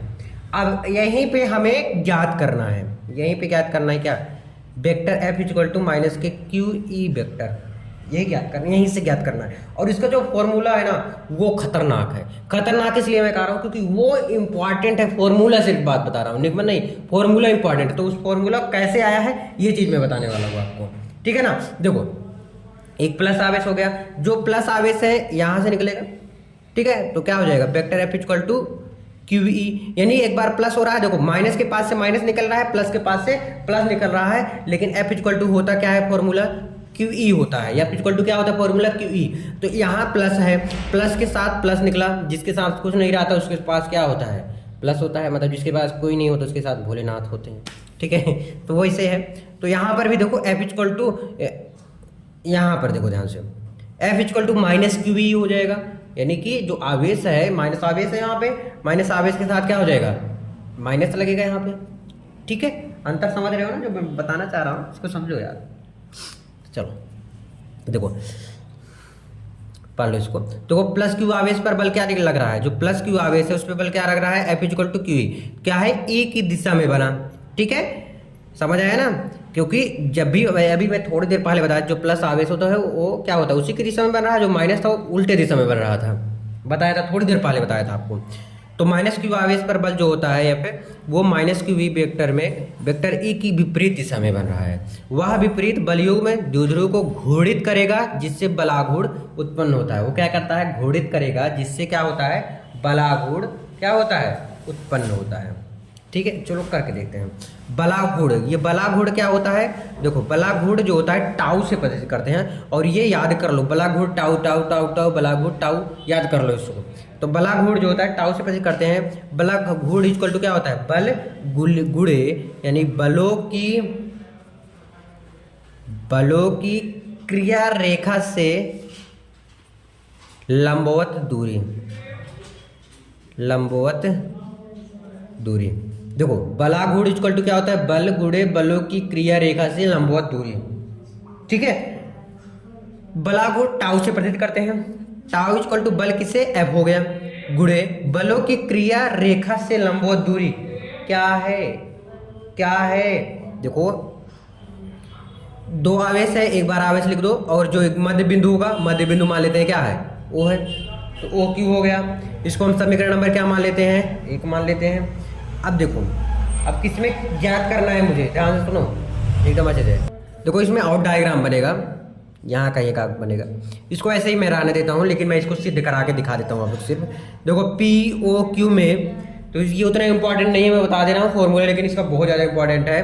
क्या हो जाएगा, ओ क्यू बटे क्या हो जाएगा, P Q is equal to sine theta. ध्यान दो साइन थीटा, तो यहाँ पर क्या हो जाएगा, इसका बटे 1 होगा। तो ओ क्यू इक्वल टू क्या हो गया, ओ क्यू इक्वल टू क्या हो गया, पी क्यू, किसका फॉर्मूला है, पी इक्वल टू किसका फॉर्मूला है, किसका है 2a साइन थीटा रख सकता हूँ। ऐसा क्यों किया, क्योंकि f इक्वल टू क्या होता है QE होता है। f की जगह पर क्या रख दिया मैंने, f की जगह पर मैंने रख दिया PQ रख दिया और इक्वल टू QE। ध्यान दीजिएगा यहाँ से QE की जगह पर भी क्या आ जाएगा, QE की जगह पर 2a आ जाएगा। क्या आ जाएगा 2a आ जाएगा। ये समझ आ गया क्या, उतना जरूरी नहीं है यार ये समीकरण। अभी जो जरूरी है ना वो इतना टॉप मॉडल में बता दूंगा ना। टाउ बराबर क्या फॉर्मूला होता है PE into 2a sine theta है ना। तो टाउ इक्वल टू क्या हो गया, P की जगह पर Q इंटू 2a हो गया और E बचा आपके पास, तो E लिख दो और गुड़े 2a साइन थीटा बचा। सॉरी दिखाने देख लो, ठीक है। तो टाउ बराबर क्या बच गया फाइनली PE साइन थीटा। ये इंपॉर्टेंट नहीं है लेकिन फॉर्मूला इसका बहुत तगड़ा है, बहुत इंपॉर्टेंट है। टाउ क्या होता है, ये बलागुड़ है, इसको लिख लो बलागुड़, बहुत इंपॉर्टेंट लिख लेना मेरे भाई। P क्या होता है, P होता है द्विध्रुव आघूर्ण होता है, वैद्युत द्विध्रुव आघूर्ण, द्विध्रुव आघूर्ण। और E क्या होता है आपका, E होता है वैद्युत क्षेत्र होता है। क्या होता है, विद्युत क्षेत्र। और ये थीटा क्या होता है, जो दो कोणों के बीच में जो कोण बनता है, जैसे थीटा की जगह पर 90 देगा, कभी 60 देगा, ये दिया रहता है तो साइन की जगह पर हम रख देंगे, ठीक है। और इसको हम कभी कभी क्या रख सकते हैं, टाउ इक्वल टू PE भी रख सकते हैं। तो टाउ क्या है, बलागुड़ है, P वैद्युत द्विध्रुव है, E विद्युत क्षेत्र है, ठीक है। समझ आ गया क्या इतना। चलो अब हम नेक्स्ट देखते हैं, जो कि अब मैं धीरे धीरे इंपॉर्टेंट की तरफ तो बढ़ रहा हूँ, लेकिन एक और इम्पॉर्टेंट कम है जो भी बताऊंगा, लेकिन उसके बाद रहेगा थोड़ा वो भी रहेगा इम्पॉर्टेंट, लेकिन उसके बाद मैं कह रहा हूँ 100 में 99% वो पूछेगा ही पूछेगा, कन्फर्म है भाई। चलो देखते हैं, चलो इसको देख लेते हैं। कह रहा है द्विध्रुव को एक समान विद्युत क्षेत्र में घुमाने में किया गया एक कार्य, यानी W पूछा है ना। तो चलो देखते हैं, कार्य हम ज्ञात करते हैं, फटाफट ज्ञात करेंगे, टेंशन नहीं लेने का है, बिल्कुल नहीं टेंशन लेने का। आराम कर लो, पानी लेकर बैठ जाओ अच्छे से, ज़्यादा टाइम अब नहीं लगेगा। ज़्यादा टाइम मतलब अभी तो बहुत टाइम लगेगा यार। अभी जो मेन फॉर्मूला है जो मैं 95 से ज़्यादा कह रहा हूँ पूछता है, वो तो अभी बताया ही नहीं। अभी थ्योरी टाइप चला है आपका, ठीक है। अब ये मत समझ लेना कि अभी तक कुछ गड़बड़ चीज़ पढ़ा रहा था, अच्छा नहीं था भाई, सारा अच्छा होता है, टेंशन नहीं लेने का इसका बात का, है ना। चलो देखो, द्विध्रुव को एक समान विद्युत क्षेत्र में घुमाने में किया गया कार्य, माना जैसे कोई विद्युत क्षेत्र यहाँ पे ऐसे जा रहा है, बनाइएगा आप लोग भी, ठीक है। मान लेते हैं ये इस टाइप जा रहा है, ये यूं जा रहा है, ये यूं जा रहा है, ठीक है। यहाँ पर एक लाइन होगा, ठीक है। अब इसको जो है ध्यान दीजिएगा, यहाँ प्लस आवेश होगा, इसको ऐसे करके यहाँ से जा रहा है, देखो ध्यान से, उड़ रहा है, कहाँ उड़ के आ गया, इस प्लस आवेश से इस माइनस आवेश के पास आ गया। तो यहाँ से यहाँ तक देखो, इसको भी मिला देते हैं, यहाँ से क्या बन गया, डी थीटा बन गया, क्या बन गया, डी थीटा, और यहाँ पर मान लेते हैं थीटा 1 है, ठीक है। जो अब क्या करना है हमें, वेक्टर E इक्वल टू क्या करना है, एक समान विद्युत। अब हम इसको ब्लू पेन से लिखते हैं आगे, ब्लू पेन मेरा ये रहा, देखिए देखो क्या है, किया गया कार्य ज्ञात करना है W। कार्य इक्वल टू क्या होता है मेरे भाई, कार्य इक्वल टू क्या होता है, बल गुणे समय होता है, बल गुणे क्या होता है, समय होता है। और कार्य का फॉर्मूला मेरे भाई बता दो, चलो मेरे भाई वो भी देख लो। कार्य इक्वल टू क्या होता है बलागुण। बलागुण किससे प्रतीत करते हैं, टाउ से। बलागुण गुणे कोणीय विलयन, क्या होता है, कोणीय विलयन होता है, कोणीय विस्थापन या विस्थापन होता है, सॉरी कोणीय विस्थापन होता है। देखो तो क्या हो जाएगा, D theta equal to theta 2 minus के थीटा 1, ध्यान दीजिएगा। तो डी ओमेगा इक्वल टू, एक फॉर्मूला क्या होता है, डी ओमेगा इक्वल टू क्या होता है, टाउ इक्वल टू, लेकिन डी डब्ल्यू है ना, डब्ल्यू कार्य ज्ञात कर रहा हूँ, मतलब डी डब्ल्यू है, डब्ल्यू इक्वल टू क्या हो गया, टाउ क्या होता है, टाउ इंटू डी थीटा। ये डी थीटा क्या है, अच्छा इसको बता दो, कोणीय विस्थापन है ये क्या है, कोणीय विस्थापन होता है, कोणीय विस्थापन। टाउ क्या होता है, टाउ बता रखा हूँ, बलागुण होता है, क्या होता है, बलागुण होता है। डी थीटा क्या हो गया, कोणीय विस्थापन होता है। अब इसका हम क्या करने पर, समाकलन करने पर, तो क्या हो जाएगा समाकलन, डी डब्ल्यू इक्वल टू क्या हो जाएगा, थीटा 1 से थीटा 1 थीटा 2 टाउ इंटू क्या है, डी थीटा है, टाउ इंटू डी थीटा है। ठीक है, तो क्या हो जाएगा डी, और देखो यार मैं ऐसे ही बोलते चला गया था बिना ऑन किए, है ना, सॉरी इसके लिए, मैं अभी ध्यान दिया यार। चलो कोई बात नहीं, अब फिर से मैं नहीं करूँगा, देख लो इसी में समझा देता हूँ मैं वैसे बोलते पढ़ाते चला गया और यहाँ से मैं ऑन ही नहीं किया, नेक्स्ट पेज जैसे ओपन किया था ना। चलो कोई बात नहीं, देख लेते हैं इधर से। देखो शायद यहाँ तक बताया, शायद, मुझे इतना कंफर्म नहीं है। टाउ होता है बलागुट, डी थीटा होता है कोणीय विस्थापन। तो समाकलन इस काम करेंगे तो क्या हो जाएगा, डी डब्ल्यू का समाकलन equal to theta 2 theta 1 tau. देखो यही चीज सेम यहाँ पर लिख दी है, टाउ बराबर होता है पीई साइन थीटा होता है। क्या होता है, tau equal to PE sine theta होता है। पीई को बाहर कर लेंगे, कांस्टेंट वैल्यू है, बाहर कर लिए, साइन थीटा को अंदर, डी थीटा। साइन थीटा का समाकलन क्या होता है, माइनस कोस थीटा होता है। अगर नहीं पता तो पता कर लीजिए, बता दे रहा हूं मैं, और कोई जानना जरूरी नहीं है बाय वाले, और मैथ वाले तो मैं बता ही रहा हूँ, मैथ टेंशन नहीं है, हम दूसरे चैनल पे है ना। तो ये चीज़ है, थीटा 2 है, थीटा 2 तो थीटा 1, तो सबसे पहले थीटा 2 में कर जाएंगे, बार करेंगे, फिर थीटा 1 में करेंगे। ठीक है, तो डब्ल्यू इक्वल टू क्या हो जाएगा, इसका करेंगे समाकलन, तो डब्ल्यू इक्वल टू पीई, देखो माइनस है तो माइनस कॉस थीटा 2 इसमें किया, फिर चिन्ह किसका, माइनस का, फिर माइनस चिन्ह लगता है हमेशा, फिर कॉस थीटा 1 हो गया। ठीक है, फिर माइनस माइनस हो जाता है प्लस, तो क्या हो गया, W equal to PE minus cos theta 2 minus minus plus cos theta 1। तो कॉस थीटा 1 को पहले कर दिया, इसको बाद में कर दिया, तो कॉस थीटा 1 माइनस के कॉस थीटा 2, तो डब्ल्यू इक्वल टू क्या आ गया, PE cos theta 1 minus cos theta 2 आ गया। अब हम थीटा 1 इक्वल टू 0 रखेंगे और थीटा 2 इक्वल टू थीटा रख देते हैं, या थीटा 1 इक्वल टू 90 रख देते हैं थीटा 2 की जगह पर। ऐसे ऐसे करके 2-3 चीज़ें मैं आपको बताऊंगा, वो भी नेक्स्ट पेज से। चलो ध्यान देना इसको अच्छे से। यदि द्विध्रुव को अस्थायी साम्यावस्था से थीटा 1 की जगह पर अगर 0 रख देता हूं और थीटा 2 की जगह पर थीटा रख देता हूं तो क्या होगा, क्या था फॉर्मूला, डब्ल्यू इक्वल टू क्या था, पीई कॉस थीटा 1 माइनस के कॉस थीटा 2, यही था फॉर्मूला। देखो W equal to PE cos theta 1 की जगह पर 0, देखो कॉस थीटा 1 की जगह पर 0, अगर थीटा 2 की जगह पर क्या रख देता हूं, फिर थीटा रख देता हूं, तो हमारा क्या हो जाएगा, W equal to PE cos 0 अंश का मान 1 माइनस के कॉस थीटा हो जाएगा, ये मेरा आ जाएगा। ठीक है, अगर ये रखा जाएगा तो ये हमारा हो जाएगा, अगर ये रखा जाएगा तो ये हो जाएगा। देखो यदि द्विध्रुव को अस्थायी साम्यावस्था से थीटा 2 इक्वल टू 90 अंश तक, यानी जो थीटा 2 है उसको 90 अंश तक घुमाए तो कार्य क्या होगा, यानी डब्ल्यू, तो डब्ल्यू इक्वल टू क्या हो जाएगा, क्या फॉर्मूला था, पीई कॉस थीटा 1 माइनस के कॉस थीटा 2, यही फॉर्मूला था। तो डब्ल्यू इक्वल टू क्या हो जाएगा, W equal to PE cos theta 1, theta 1 की जगह पर क्या 90 अंश, तो 90 कॉस 90 अंश का मान 1 होता है, तो 1 माइनस, मैं डायरेक्ट लिख दे रहा हूँ, कॉस थीटा 2 की जगह पर क्या, सॉरी कॉस थीटा 1 की जगह पर 1 रख दे रहा हूँ मैं। कॉस 90 अंश का मान क्या होता है, कॉस 90 अंश, ध्यान दीजिएगा 1 होता है, कॉस 90 अंश का मान 0 होता है ना यार, हाँ 0 होता है, कॉस 90 अंश का मान 0 होता है जी हाँ। तो डब्ल्यू इक्वल टू क्या हो गया, पीई 1 का करेंगे वो हो जाएगा, तो डब्ल्यू इक्वल टू पी, अगर थीटा 2 इक्वल टू 90 अंश रखेंगे तो हो जाएगा। ठीक है ना, अब कॉस थीटा 1 की जगह पर 1 रख दिया था मैंने।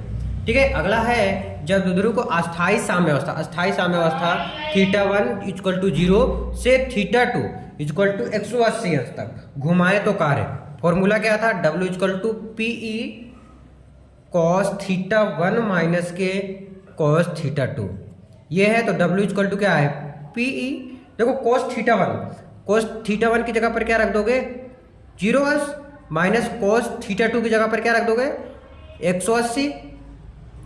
ठीक है, तो डब्ल्यू इक्वल टू क्या हो जाएगा, पीई कॉस 0 अंश का मान तो 1 होता है, क्योंकि कॉस 90 अंश का मान 0 होता है, तो कॉस 0 अंश का मान तो 1 होता होगा, पक्का है।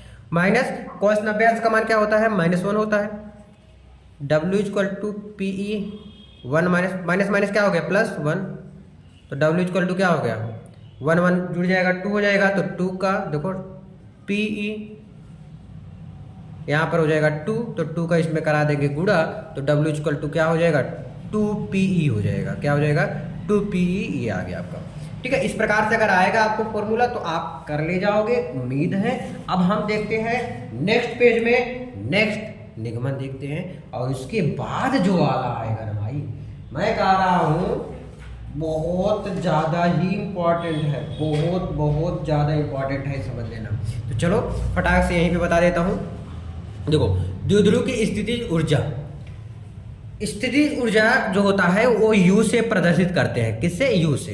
पहले लिख लो, किससे प्रदर्शित करते हैं? U से। कह रहा है जब किसी द्विध्रुव, ये उतना इंपॉर्टेंट नहीं है लेकिन इसके बाद वाला, अरे भाई साहब पूछो मत।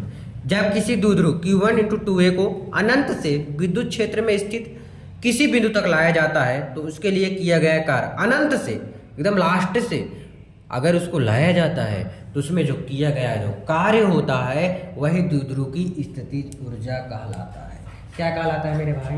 स्थितिज ऊर्जा। मान लेते हैं θ1 = 90 डिग्री और θ2 = क्या मान लेते हैं? 0 U बराबर क्या होता है फॉर्मूला समाकलन में?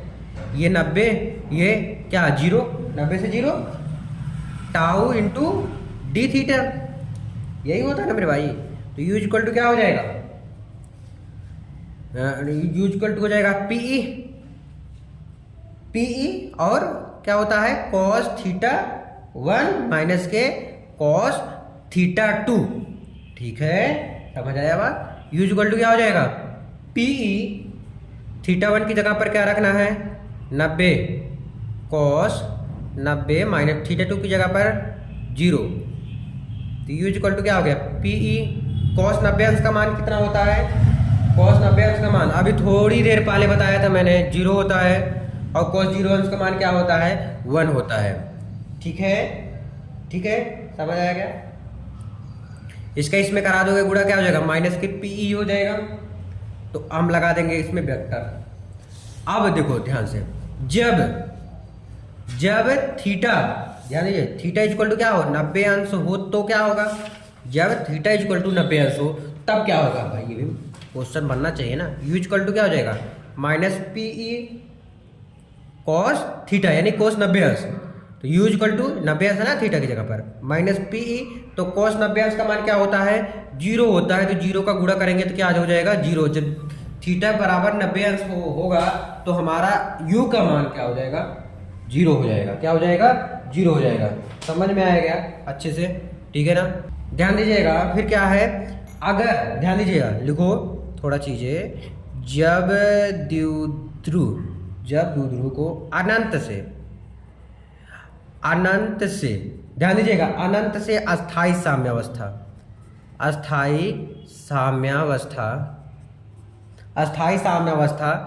थीटा = 0 अंश पर लाया जाए। ध्यान दीजिएगा, अस्थाई देखो थीटा = 0 अंश पर लाया जाए तो स्थितिज ऊर्जा जो होगा, तो स्थितिज ऊर्जा क्या होगा? न्यूनतम व अस्थायित्व। क्या हो जाएगा? अस्थायित्व। क्या हो जाएगा? अस्थायित्व या अधिकतम होता है। क्या होता है? अधिकतम होता है।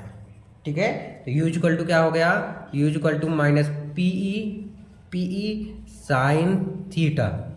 ठीक है, U = क्या हो गया? माइनस PE साइन थीटा हो गया। फिर U = क्या हो गया? माइनस के PE हो गया। ये चीज़ आ गया आपका पास। ठीक है, उम्मीद है समझ में आ गया होगा आपको। अब आपका अगला है जो थोड़ा इंपॉर्टेंट है, थोड़ा क्या बहुत ज़्यादा इंपॉर्टेंट है, जो कि है विद्युत फ्लक्स। विद्युत फ्लक्स होता क्या है आखिर? देख लो विद्युत फ्लक्स क्या होता है। विद्युत फ्लक्स बता दूंगा, फिर गॉस की प्रमेय, फिर आपका जो था कि अच्छी स्थिति निरक्षी स्थिति, उसमें आ जाऊंगा फाइनली। बहुत देर से आप लोग भी इंतजार कर रहे होगे भाई उसको बताओगे कि नहीं बताओगे, इस लेसन में इसको लिए हो कि नहीं लिए हो। लिया हूँ भाई, टेंशन मत लो। जब इसी लेसन का है तो इसी लेसन में लूंगा ना, दूसरे लेसन में होता दूसरे लेसन में लेता। देखो विद्युत फ्लक्स क्या होता है, ध्यान दो, इंपॉर्टेंट है विद्युत फ्लक्स। और फिर इसके बाद आपका रहेगा वो क्या बोलते हैं उसको, विद्युत फ्लक्स हो जा रहा है इसमें, और फिर गॉस की प्रमेय रहेगा, है ना। नहीं तो गॉस की प्रमेय उसको कर दूं क्या दूसरे वीडियो में। चलो गॉस की प्रमेय इसी वीडियो में कर लेता हूँ, और बाकी जो रहेगा वो देखता हूँ मैं क्या करना है। देखो, किसी विद्युत क्षेत्र में स्थित किसी काल्पनिक पृष्ठ से प्रति सेकंड गुजरने वाली विद्युत बल रेखाएं जो होती है वो विद्युत फ्लक्स होती है। जैसे ये कोई ऐसा है, ये जो प्रति सेकंड में जो रेखाएं गुजर रही हैं वही क्या होती हैं, काल्पनिक पृष्ठ थी। अब देखो यहां से आया, ध्यान दो, यहां से आया विद्युत बल, यहां से प्रकाश आया, यहां पर नहीं दिखा मुझे, यहां पर दिख रहा है, अब सिर्फ यहां पर दिख रहा है, ये मुझे क्या है, नहीं दिख रहा है, ये रूम बंद है। जैसे आपके यहाँ लाइट आता है, लाइट नहीं, प्रकाश आता है सुबह के टाइम में, सुबह के टाइम में जब प्रकाश आता है तो क्या होता है, आपके रूम में अगर रूम बंद है तो प्रकाश क्या होता है, बहुत कम आएगा, बहुत कम आएगा। अगर खूब अच्छे से बंद है तो भी थोड़ा बहुत लगेगा, नहीं तो नहीं लगेगा, ठीक है ना, नहीं दिखेगा, ठीक है। तो लेकिन उस रूम के आगे पीछे ऊपर नीचे आप कहीं देखोगे तो आपको धूप दिखेगा, प्रकाश दिखेगा, जो प्रति सेकंड में जो गुजर रही है, जो विद्युत बल रेखाएं, वही विद्युत फ्लक्स होता है इसका। इसे फाई ई से धोखा दे दिया यार, फिर 1 मिनट, से प्रदर्शित करते हैं, ध्यान दीजिएगा, फाई ई से प्रदर्शित करते हैं। इसे किससे प्रदर्शित करते हैं, फाई ई से प्रदर्शित करते हैं। इसका फॉर्मूला होता है फाई ई इक्वल टू क्या होता है, E into D S cos theta. Phi E equal to क्या होता है, E into D S cos theta होता है। ये गॉस की प्रमेय में आपका विद्युत फ्लक्स है। क्यों विद्युत फ्लक्स बता दिया, क्योंकि मैं गॉस की प्रमेय आपको बताने वाला था, सोचा बहुत इंपॉर्टेंट, इसको भी कवर कर लेता हूँ उसी में। तो अगर मैं गॉस की प्रमेय बताऊंगा तो विद्युत फ्लक्स उसमें काम लगेगा, इसीलिए मैंने इसको बताया, नहीं तो मैं नहीं बताता इसको, ठीक है ना। चलो मैं देख लेता हूँ गॉस की प्रमेय आखिर होता क्या होता है, और बहुत इंपॉर्टेंट है गॉस की प्रमेय। गॉस की प्रमेय मेरे भाई छोड़ना मत, क्योंकि ये बहुत पछतावा देता है अगर छोड़ दोगे। तो चलो यहाँ पर है इसी पेज में, चलो देखते हैं इसको भी अच्छे से। 1 मिनट रुक जाओ भाई, 1 मिनट में कुछ चीजें और बता दूं इसमें विद्युत फ्लक्स में क्या है। विद्युत फ्लक्स में चित्र इस प्रकार से बना लोगे ना, इसको अगर अच्छे से बनाओ तो इसको मैं अच्छे से बना देता हूँ ना, जिससे कि आप लोग भी डायग्राम जरूर बनाओ उसमें पेपर में। ये तो समझाने के लिए आपको बता दिया, लेकिन इस तरह आपको बनाना है। देखो विद्युत क्षेत्र में ऐसे जाएगा रेखाएं प्रति सेकंड में, ठीक है, ऐसे जाएगा अंदर, हो सकता है अंदर ना दिखे लेकिन इधर साइड तो दिख रहा है ना यार। तो प्रति सेकंड में जो रेखाएं गुजर रही हैं वही क्या होती है, विद्युत फ्लक्स होती हैं, ठीक है। इसे फाई ई से प्रदर्शित करते हैं। फाई इक्वल टू क्या होता है, ई इंटू डी एस कभी कभी दिया रहता है, और ज्यादातर जो है आपको फाई ई इक्वल टू क्या मिलेगा, ई ए कॉस थीटा। डी एस की जगह पर हम क्या लिख सकते हैं, ए कॉस थीटा, ठीक है, ये रहेगा। ये भी सही है, ये भी सही है, ठीक है। ई क्या है आपका, ये विद्युत क्षेत्र की तीव्रता है। ई जो होता है विद्युत क्षेत्र की तीव्रता है, विद्युत क्षेत्र की क्या है, तीव्रता है। ए क्या होता है आपका, ए होता है आपका पृष्ठ का क्षेत्रफल, पृष्ठ का क्षेत्रफल होता है ए। और cos थीटा जो दोनों में देखो ई और ए के बीच में जो बना कोण होता है वही थीटा का मान होता है। फाई ई इक्वल टू क्या होता है, ई ए cos थीटा होता है। अच्छा एक चीज और जान लो, इसका मात्रक मेरे भाई क्या होता है, इसका मात्रक क्या होता है, न्यूटन, क्या होता है, न्यूटन मीटर स्क्वायर प्रति कूलाम, न्यूटन मीटर स्क्वायर प्रति कूलाम होता है, इसका मात्रक होता है। तो ये भी आपको पता चल गया। अब हम देख लेते हैं तुरंत के तुरंत क्या, गॉस की प्रमेय। गॉस की प्रमेय क्या होता है, इसका निगमन कैसे होगा, और ये सब इसमें बता देता हूँ। तो मतलब धीरे धीरे आपको सब कुछ पता चलता रहेगा, टेंशन नहीं लेने का, क्योंकि मैं हूँ ना, सब कुछ बताऊँगा, एक एक चीज़ बता दूंगा, कि चिट्ठा खोल दूंगा, सारा पूरा चिट्ठा क्या हो जाएगा, खोल दूंगा मैं। चलो गॉस की प्रमेय क्या होता है, किसी बंद पृष्ठ से गुजरने वाला संपूर्ण विद्युत फ्लक्स, ध्यान दीजिएगा, संपूर्ण विद्युत फ्लक्स उस पृष्ठ पर लगे कुल आवेश का 1/ε0 होता है। यानी कि कह रहा है किसी बंद पृष्ठ से गुजरने वाला संपूर्ण विद्युत फ्लक्स, विद्युत फ्लक्स क्या, फाई ई, जो फाई ई विद्युत फ्लक्स उस पृष्ठ पर लगने वाले कुल आवेश, कुल आवेश यानी आवेश इक्वल टू क्या होता है, कुल आवेश क्यू का 1/ε0 गुना होता है। यही फॉर्मूला है, इतना आसान है, बताओ। यही आपको प्रूव करना है। आप कहीं कहीं आपको देखने को ये चीज़ ये मिल सकता है, phi E equal to Q/ε0, ये भी सही है और ये भी सही है, ठीक है। देखो क्या होता है, कोई बंद पृष्ठ से गुजरने वाला संपूर्ण विद्युत फ्लक्स, विद्युत फ्लक्स किसे प्रदर्शित करते हैं, फाई ई। विद्युत फ्लक्स क्या होता है, phi E equal to Q/ε0। देखो विद्युत फ्लक्स किसी आवेश का 1/ε0 गुना होता है, वही क्या होता है, गॉस की प्रमेय होता है, ठीक है, ठीक है क्या। अब इसका हम चित्र देखते हैं। देखो कोई बंद पृष्ठ है, ये बना दो एक अंडा, बन गया अंडा, खाना नहीं इसको, एक अंडा बना दिया। यहाँ पर केंद्र होगा, इसका केंद्र होगा, ठीक है। अब देखो यहाँ पर कुछ बना रहा है कि नहीं बना रहा, अरे यार इसको तो मैं इससे बना दूँ ना, देखो यहाँ पर बन गया। यहाँ पर एक बेलन टाइप का, ये आपका जो है ये आपका जो भाग दिख रहा है ये आपका सूक्ष्म भाग है। कौन सा भाग है? सूक्ष्म भाग। ये आपका कौन सा भाग है? ये आपका सूक्ष्म भाग है और ये पूरा भाग है। तो देखो यहाँ से ऐसे जाएगा ये यहाँ पर एक मध्य बिंदु क्या है? पी है। क्या है? पी है। बहुत छोटा तो नहीं बना दिया ना, सही है, कोई बात नहीं। पी से यहाँ पर एक रेखा निकल रहा है, एक यहाँ पर भी निकलेगा। यहाँ पर कौन सा कोण बना रहा है? थीटा कोण बना रहा है। मान लेते हैं कोई मध्य बिंदु क्या है? ओ है। यहाँ पर प्लस क्यू आवेश है। क्या है? प्लस क्यू आवेश है। ये बी पी है, ये, ठीक है। अब यहाँ पर जो बना रहा है वो बना रहा है डी ओमेगा। क्या बना रहा है? D omega. देखिएगा ध्यान से इसको, तो ये सूक्ष्म भाग हो गया, ये आपका पूरा भाग हो गया। ये क्या हो गया? आपका पूरा भाग हो गया, ठीक है ना। ये आपका सूक्ष्म भाग है सिर्फ। ये डी ओमेगा हो गया। यहाँ पर थीटा पे यहाँ पर कोण जो बना रहा है वो डी ओमेगा बना रहा है। फॉर्मूला आपको पता हो गया, तो आप सब इतना चीज लिख लोगे। क्या है? लिखोगे क्या? मान लिया कोई बिंदु क्या है? मध्य बिंदु ओ पर प्लस क्यू आवेश है। क्या है? प्लस क्यू आवेश है, ठीक है ना। जिससे आर दूरी पर, यहां से लेकर आर दूरी है, ध्यान दीजिएगा, यहां से लेकर आर दूरी पर, मैं यहां पर बना देता हूं, देखो आर दूरी पर कोई मध्य बिंदु क्या है? कोई बिंदु पी है। क्या है? कोई बिंदु पी है, जिसे चारों ओर का क्षेत्रफल क्या है? डी ए है ना, जिसकी दिशा वैद्युत क्षेत्र की तीव्रता से थीटा कोण पर है। क्या है? थीटा कोण पर है जिसकी दिशा, ठीक है मेरे भाई। इसी प्रकार से करेंगे तो क्या होता है? एक फॉर्मूला वही जो वैद्युत फ्लक्स का भी समझाया, इसीलिए वैद्युत फ्लक्स समझाया था। क्या होता है? अल्पांश डीए से परिबद्ध वैद्युत फ्लक्स इतना आ जाएगा। वैद्युत फ्लक्स का फॉर्मूला क्या होता है? D phi E. डी क्यों लगाया हो ये समझाता हूं, क्योंकि वेक्टर लगाना है ना, इसलिए vector E into D A. Vector जब हटाएंगे क्या हो जाएगा? Sorry, D phi equal to क्या हो जाएगा? ई इंटू डी ए कोस थीटा हो जाएगा, ठीक है।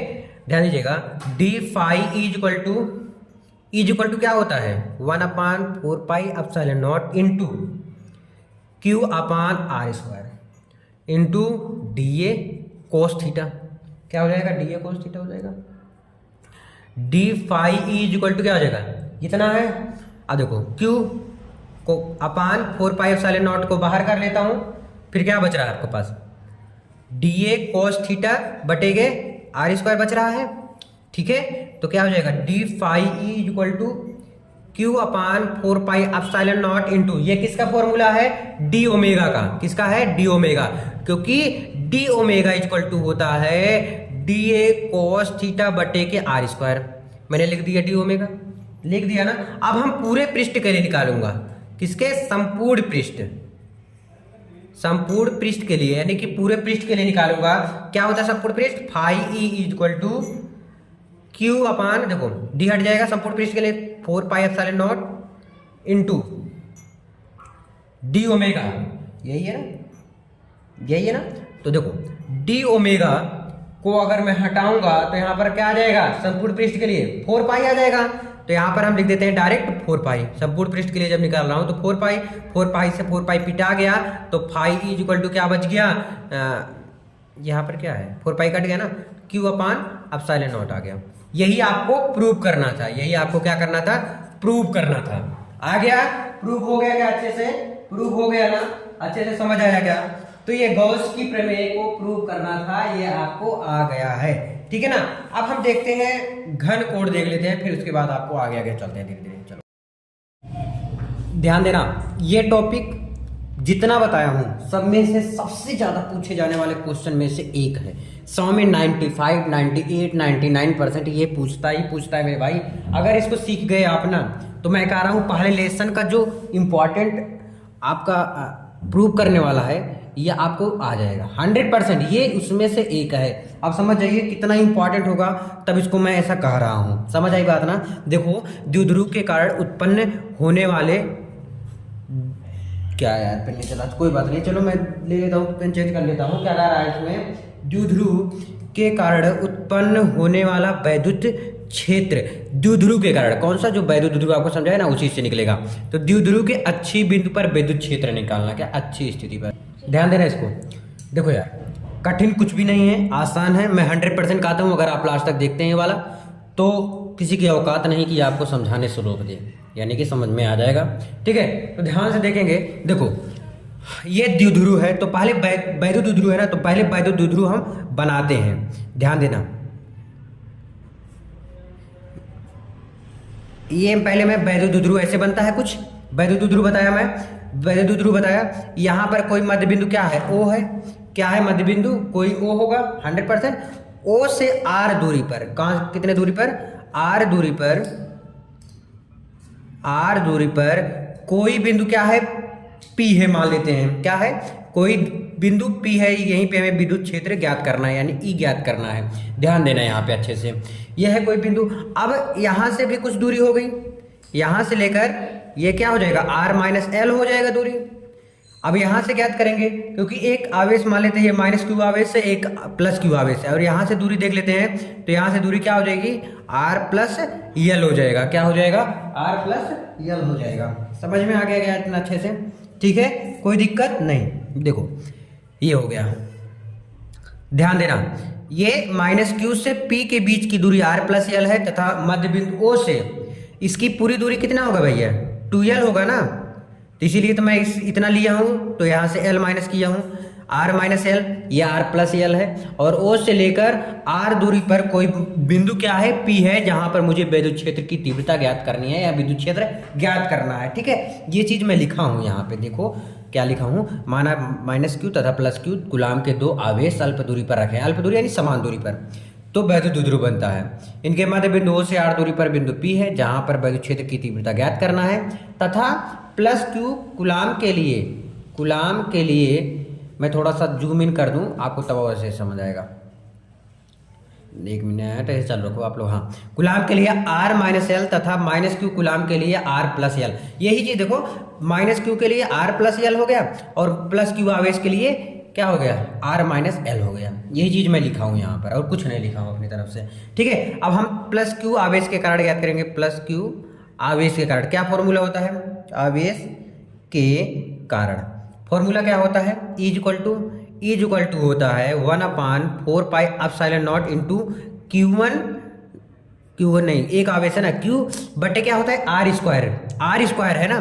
तो ध्यान दीजिएगा, R जो होता है दूरी होता है, तो हम प्लस Q के लिए जब निकालेंगे तो प्लस Q यहाँ पर है, प्लस Q से P की दूरी क्या है, R माइनस एल है, क्या है, R माइनस यल है। इसका क्या करना है, स्क्वायर करना है, क्या करना है, स्क्वायर करना है। समझ आया क्या होता है, यही तो होता है फॉर्मूला मेरे भाई, E equal to 1/4 pi epsilon naught into Q upon R square. R क्या होता है, दूरी होता है, तो स्क्वायर करना है, तो स्क्वायर मैंने कर दिया। प्लस Q के लिए निकाल लिया आपने, कि आप E1 रख दो, क्योंकि इसके लिए भी निकालेंगे ना। माइनस Q आवेश के कारण निकाल लो, आवेश के कारण, माइनस Q आवेश के कारण निकालेंगे तो क्या हो जाएगा, E2 equal to 1/4 pi epsilon naught into Q upon क्या हो जाएगा, R प्लस एल स्क्वायर। ऐसा क्यों ऐसा किया, माइनस क्यू के लिए देखो, माइनस क्यू से ये P की दूरी क्या है, R प्लस एल, इसकी बीच की दूरी R प्लस यल है, इसलिए मैंने R प्लस यल का होल स्क्वायर कर दिया। इतना समझ आ गया क्या, अच्छे से, एकदम अच्छे से आया है ना, एकदम अच्छे से। अब हम इनका क्या करेंगे, अंतर ज्ञात करेंगे, तभी तो मुझे E ज्ञात होगा ना। तो E इक्वल टू क्या होता है, E1 माइनस E2 होता है, E1 माइनस E2 होता है, E इक्वल टू होता है। इतना तो आ गया होगा आपको भी, ठीक है। अब मैं दूसरे पेज में कर लेता हूँ, 1 मिनट, देखो मैं दूसरा पेज ले लिया हूँ, वैसे देखो E मैं इसको आगे और कर लेता हूँ, तो इसी में से देख के बताना है ना आपको। देखो अच्छे से दिखना चाहिए मेरे भाई। E इक्वल टू E1 की वैल्यू रखना पड़ेगा। E1 की वैल्यू क्या था, 1/4 pi epsilon naught into Q upon R square. R की जगह पर क्या था, R माइनस यल का होल स्क्वायर, बीच में चिन्ह किसका है, माइनस का, 1/4 pi epsilon naught into Q upon R plus यल का होल स्क्वायर। ठीक है, समझ आया। अब देखो इसमें कॉमन क्या बन रहा है, E इक्वल टू Q, दोनों में Q कॉमन है, और 4 पाई एप्सिलॉन नॉट कॉमन हो गया, तो हमारे पास क्या बचा, यही बचा ना, 1 बटे ये है आर माइनस यल का होल स्क्वायर माइनस के 1/r प्लस यल का होल स्क्वायर, ये हो गया। ठीक है, अब क्या हो जाएगा, इज इक्वल टू Q/4πε0। देखो इसका इसमें हो जाएगा मल्टीप्लाई, इसका इसमें हो जाएगा, तो क्या हो जाएगा r प्लस यल का होल स्क्वायर, चिन्ह किसका है माइनस का, इसका इसमें कर दो r माइनस यल का होल स्क्वायर बटे के, देखो r माइनस यल का होल स्क्वायर और r प्लस यल का होल स्क्वायर। ध्यान दीजिएगा क्या हो जाएगा, r माइनस यल का स्क्वायर और दोनों में स्क्वायर लग जाएगा। अच्छा ऐसे क्यों कर दिया मैं, ऐसे बोलोगे जबरदस्ती कर दिए क्या, नहीं। देखो ए स्क्वायर माइनस बी स्क्वायर रहता है, इसको कब लिख सकता हूँ, ए माइनस बी ए प्लस बी अगर रहता है तो मैं ऐसे लिख सकता हूँ ना। ठीक है, वही चीज़ किया हूँ। तो यहाँ पर देखो स्क्वायर था, यहाँ पर भी पहले देखो स्क्वायर मान लो भूल जाओ, स्क्वायर दोनों का भूल जाओ, तो क्या हो जाता है R square minus L square हो जाता है। अब फिर स्क्वायर इसमें भी लगा, इसमें लग गया, तो इसलिए मैंने इसमें भी स्क्वायर लगा दिया हूँ, क्या लगा दिया हूँ, समझ आया। आगे देखिए इज इक्वल टू Q/4πε0, इसका a प्लस बी का होल स्क्वायर वाला फॉर्मूला लग जाएगा R square plus L square plus 2rl हो जाएगा, इधर का माइनस चिन्ह है माइनस, इसका करो R square plus L square minus के 2rl हो जाएगा बटे के, इसका क्या हो जाएगा R square minus L square का होल स्क्वायर। ठीक है, अब देखो क्या हो जाएगा, is equal to Q/4πε0 R square plus L square plus 2rl minus का गुणा करा दो, R square minus L square plus 2rl हो जाएगा बटे के R square minus L square पूरे का होल स्क्वायर हो जाएगा। देखो कुछ कट रहा है क्या, अगर कट रहा है तो काटो, इक्वल टू Q/4πε0, देखो आर स्क्वायर से आर स्क्वायर कट गया, यल स्क्वायर से यल स्क्वायर कट गया, क्या बचा 2rl क्या हो गया 4rl बटे के आर स्क्वायर माइनस के एल स्क्वायर का होल स्क्वायर। ठीक है, समझ रहे हैं ना। अब देखो यदि हम मान लेते हैं, यदि क्या है r जो है वो बड़ा है किससे, l से, तो हमारा l की जगह पर क्या हो जाएगा 0 हो जाएगा।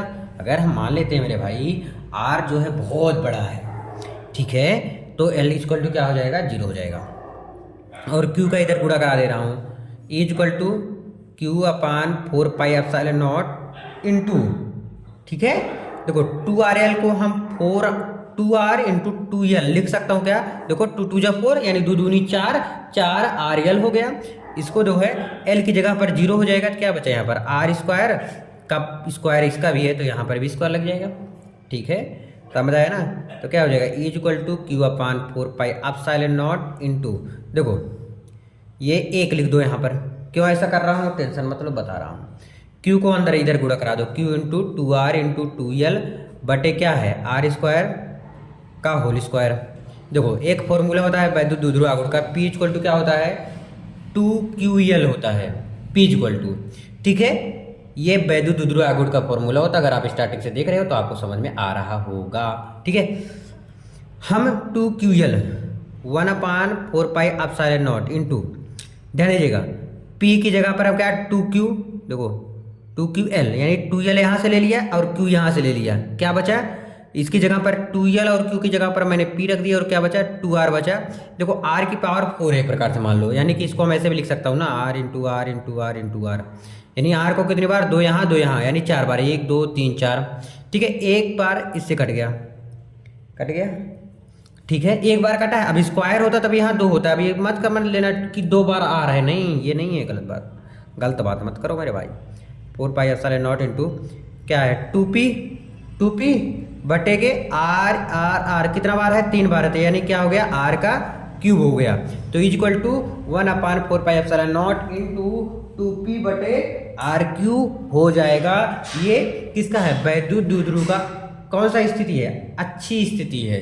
अब निरक्षीय स्थिति नेक्स्ट पेज में चलो करते हैं। चलो आ गया निरक्षीय स्थिति, क्या आ गया कौन सी स्थिति, निरक्षीय स्थिति। अब तक अच्छी स्थिति था, अब आपका निरक्षीय स्थिति। निरक्षीय स्थिति क्या है, देखो वैद्युत द्विध्रुव में निरक्षीय स्थिति की तीव्रता ज्ञात करना है। उसी प्रकार से है, लेकिन अच्छी है ये निरक्षीय है, तो कुछ न कुछ तो अंतर होगा मेरे भाई, होगा 100%। आप लोग भी मानते होंगे कि एक चीज़ से दूसरी चीज़ प्रूव करने में कुछ ना कुछ डिफरेंट रहता ही रहता है, 100% रहता है, पता इतना ना। देखो ध्यान से, तो हम यहाँ पर हम क्या बनाते हैं वैद्युत द्विध्रुव आघूर्ण बनाते हैं। ये मध्य बिंदु होगा। अब इस मध्य बिंदु से r दूरी पर कौन सी दूरी पर, आर दूरी पर कोई बिंदु है। अब वो बिंदु क्या हो सकता है, आर मात्रक दूरी पर कोई बिंदु क्या है, पी है। मान लेते हैं आर दूरी पर कोई मध्य बिंदु क्या है, पी है।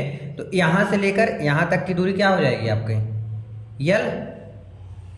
यहां से यहां तक, यहां से यहां तक एल हो जाएगा, क्योंकि टोटल दूरी क्या होता है, 2l होता है, बताया हूं। एक प्लस आवेश होगा, एक माइनस आवेश होगा।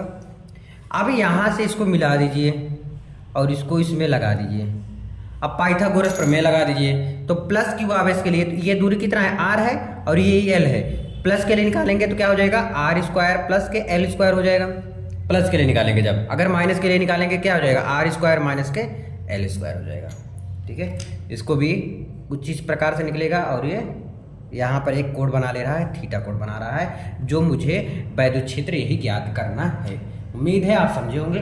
इसको और अच्छे से मैं डीपली चलता हूँ, इसके अंदर हलता हूँ। हलूँ क्या, चलो हलते हैं। देखो मान लेते हैं, माना वैद्युत द्विध्रुव आघूर्ण प्लस क्यू तथा माइनस क्यू आवेश है, तथा इससे मध्य बिंदु ओ से आर दूरी पर कोई बिंदु क्या है, पी है, जहां पर मुझे क्या करना है, वैद्युत क्षेत्र की तीव्रता ज्ञात करनी है। क्या करनी है, पी पर मुझे वैद्युत क्षेत्र की तीव्रता ज्ञात करनी है। यही चीज जो मैं बोला ना, यही लिखा हूं। अब देखो ध्यान से। मान लिया माइनस क्यू तथा प्लस क्यू कूलाम के दो आवेश बहुत अल्प दूरी यानी समान दूरी पर हैं, 2l पर रखे, जिसके कारण वैद्युत द्विध्रुव आघूर्ण बनता है।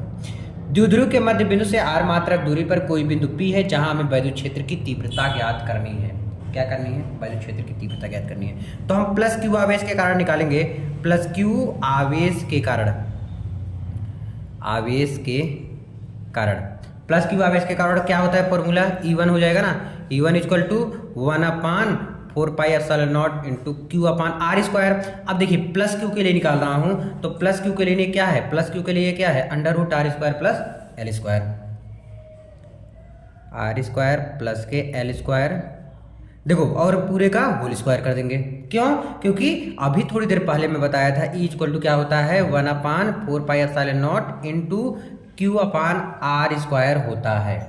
ठीक है भैया, समझ आया। ये प्लस क्यू के लिए आपने निकाला था। अब हम निकालेंगे माइनस क्यू आवेश के कारण। ध्यान देना इसको अच्छे से, होता है ये प्लस क्यू के लिए निकाल लिया आपने, तो अब निकाल लो माइनस क्यू आवेश के कारण।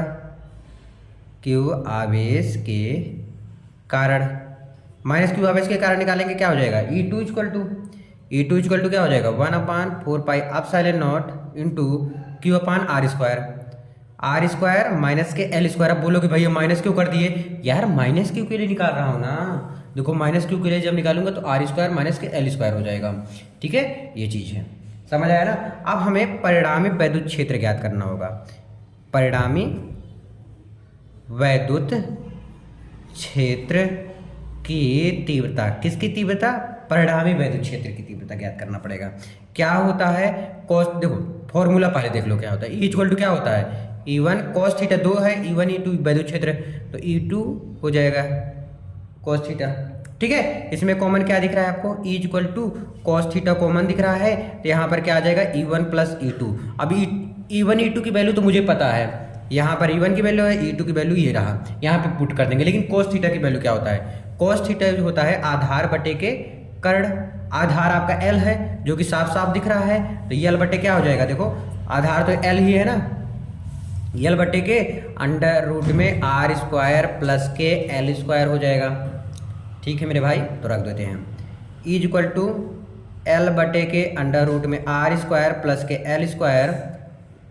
E1 की वैल्यू आया है जो कि 1/4πε0 इंटू क्यू अपान √ में R square plus L square पूरे का होल स्क्वायर। चिन्ह किसका है, प्लस का, तो यहाँ प्लस लगाएंगे। 1/4πε0 इंटू क्यू अपान √ में आर स्क्वायर माइनस के एल स्क्वायर पूरे का होल स्क्वायर। इसको बंद कर देते हैं। ध्यान दीजिएगा, इसी में कुछ चीज़ें मैं आपको बता दे रहा हूँ फटाफट, है ना। क्या चीज़ बताने जा रहा हूँ, देखो ये स्क्वायर इस रूट से कट जाएगा, ये स्क्वायर इस रूट से कट जाएगा, यानी रूट का काम खत्म हो जाएगा, है ना। तो मैं दूसरे पेज में अगर बता दूँ तो आपको ज़्यादा समझ में आएगा क्या, है। चलो बता देता हूँ दूसरे पेज में, क्या दिक्कत है यार। ठीक है, दूसरा पेज मैंने यहाँ लगा लिया, इस पेज को हटा दिया क्योंकि E1 E2 की वैल्यू डायरेक्ट मुझे दिख रहा है। ठीक है, डायरेक्ट मैं इसको काट दे रहा हूँ भाई, कोई लापरवाही नहीं करूँगा अब ना। इज इक्वल टू क्या हो जाएगा, यल बटे के अंडर रूट में आर स्क्वायर प्लस के एल स्क्वायर, ठीक है। 1/4 epsilon naught into Q upon are square plus L square. ऐसा क्यों मैंने किया, क्योंकि स्क्वायर जो था रूट से मैंने काट दिया था। 1/4 एप्सिलॉन नॉट इंटू क्यू अपान क्या हो जाएगा, आर स्क्वायर माइनस के एल स्क्वायर हो जाएगा, ठीक है ना। इसको बंद कर देते हैं हम। इक्वल टू क्या हो जाएगा, L upon under root R square plus L square. अब इसको हम और क्या कर सकते हैं, देखो क्यू यहाँ पर भी है, यहाँ पर भी क्यू है ना, लेकिन 1/4 एप्सिलॉन नॉट यहाँ है, तो इसको हम ऐसे एक बार लिख लेते हैं, कोई दिक्कत क्या नहीं ना, ठीक है। इनटू ये क्यू है, ये क्यू, यानी 2q हो गया, 2q बटे के देखो ये R square plus L square, R square minus L square क्या हो जाएगा, R square minus L square पूरे का होल स्क्वायर हो जाएगा, ठीक है।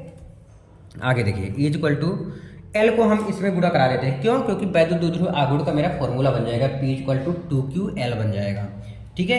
कर सकता हूँ क्या, बिल्कुल कर सकता हूँ यार, इसमें पूछने वाली क्या बात है। देखो ये 2q है, एल को यहाँ इसमें कर देते हैं मल्टीप्लाई, तो क्या 1/4 एप्सिलॉन नॉट इंटू 2ql बटे के आर, देखो यहाँ पर ये जो है पहले आर स्क्वायर माइनस के एल स्क्वायर पूरे का होल स्क्वायर इंटू, देखो एल को तो मैंने इसको अंदर कर दिया, यहाँ पर है रूट को हटाएंगे क्या हो जाएगा 1/r square plus L square, तो क्या हो जाएगा 1/2 लग जाएगा, क्या लग जाएगा 1/2, क्योंकि आधा होता है ना, 1/2 क्या होता है, आधा लग होता है, 1/2 लिख देते हैं, मतलब कि आधा है ये चीज़, है ना। आगे देखो इज इक्वल टू क्या हो गया 1/4 एप्सिलॉन नॉट इंटू पी हो जाएगा, पी इक्वल टू क्या होता है 2ql बटे के देखो आर स्क्वायर माइनस के एल स्क्वायर का होल स्क्वायर इंटू 1/2 का इसमें क्या कर देते हैं हम, गुणा करा देते हैं, तो 2 का इसमें करेंगे क्या हो जाएगा 1/2 गुणे 2 क्या हो जाएगा 3/2 आ जाएगा, हो जाएगा कि नहीं,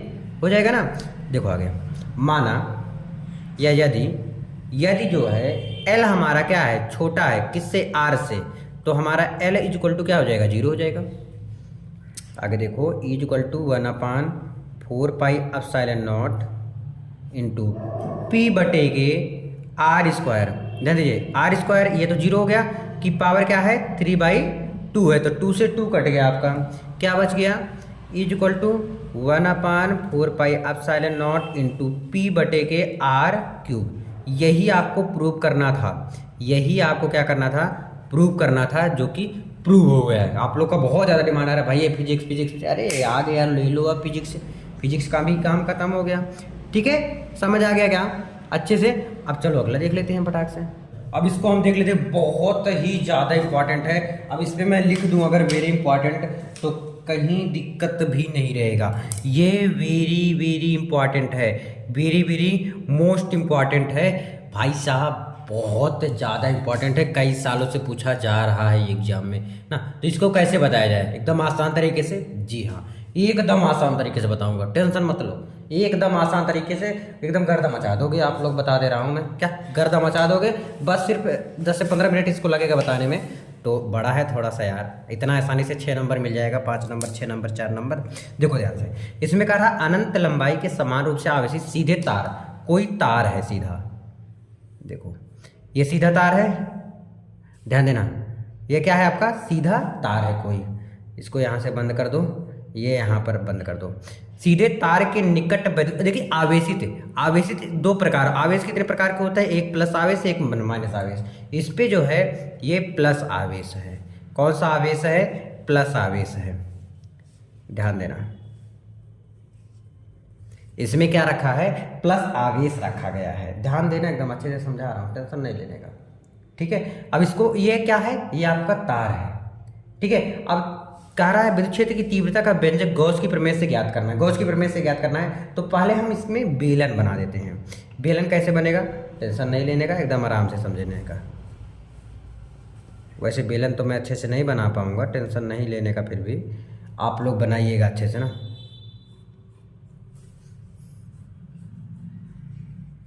इसको ऐसे से मिला दो, बन गया बेलन मेरा, बन गया बेलन ठीक है। मान लेते हैं यहाँ से लेकर यहाँ तक की दूरी L है, क्या है यल है, ठीक है। ये बेलन है आपका, ये धनावेश है, इसमें ये आपका सीधे तार है। मान लेते हैं आर दूरी पर, ध्यान दीजिएगा, आर दूरी पर कोई बिंदु क्या है, पी है, ठीक है।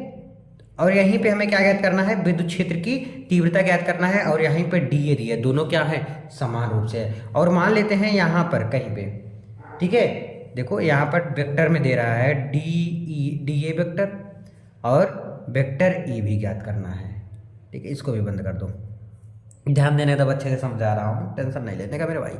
तार और है, ये इतना समझ आ गया क्या, चित्र समझ आया, इसको थोड़ा सा अपने हिसाब से लिख देना, ठीक है। अब कैसे लिखेंगे, थोड़ा फॉर्मूला आपको जरूरी है जानना, वो फॉर्मूला आपको नीचे के साइड बताता रहूँगा, वो होता रहेगा आपका, है ना। देखो 4-5 फॉर्मूला है जो आपको जानना जरूरी है। देखो आवेश का रेखीय घनत्व क्या होता है, रेखीय घनत्व, आवेश के रेखीय घनत्व का फॉर्मूला क्या होता है, लेमडा इक्वल टू क्यू अपान यल। यल क्या है आपका, लंबाई है, क्यू क्या है आपका, आवेश है।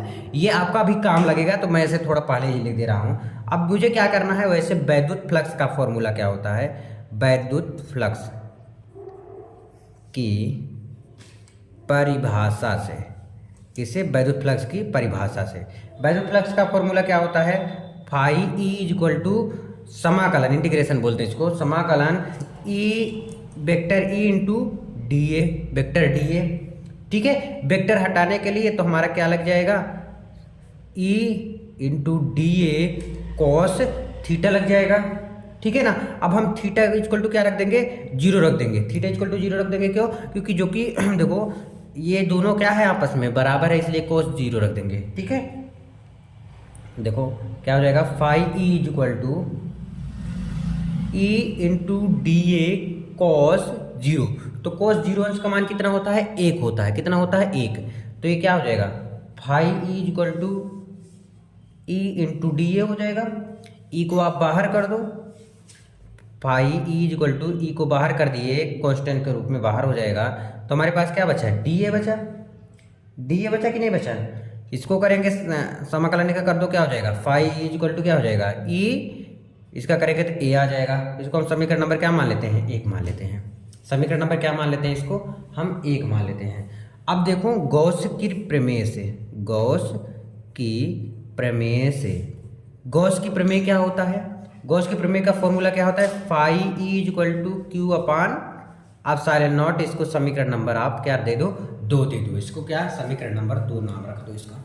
अब हम समीकरण 1 और 2 से देख लेते हैं, जो कि हम नेक्स्ट पेज में ही देख लेते हैं, यानी कि मेरे पास पेज है तो यही पेज में देख लेते हैं। देखो ढंग से मैं इसको ऊपर कर दे रहा हूँ थोड़ा, देखो समीकरण लिखो, समीकरण 1 और 2 से, समीकरण 1 क्या कर रहा है आपका, दोनों में फाई ई बराबर है, तो क्या हो जाएगा, ई ए इक्वल टू क्यू अपान आप साइलेंट नॉट हो जाएगा। इतना समझ आ गया ना, क्योंकि दोनों फाई ई क्या है, बराबर है, तो उसके बराबर वाला जो अंक, जो अक्षर है, जो शब्द है, उसको मैंने लिख दिया अच्छे से। यहाँ तक दिक्कत क्या नहीं ना, ठीक है, बहुत अच्छा। यहाँ से ई ज्ञात करना है, तो ई इक्वल टू क्या हो जाएगा, क्यू, ए का इसमें गुणा हो जाएगा, तो क्या हो जाएगा, ए आप साइलेंट नॉट हो जाएगा। इसका हम समीकरण नंबर 3 दे देते हैं, समीकरण 1 2 3 हो गया, ठीक है। अब देखो बेलन का पृष्ठीय क्षेत्रफल का फॉर्मूला, बेलन का देखो जो फॉर्मूला आपको बता रहा हूँ, प्लीज इसको नोट डाउन करो और उसको याद करो।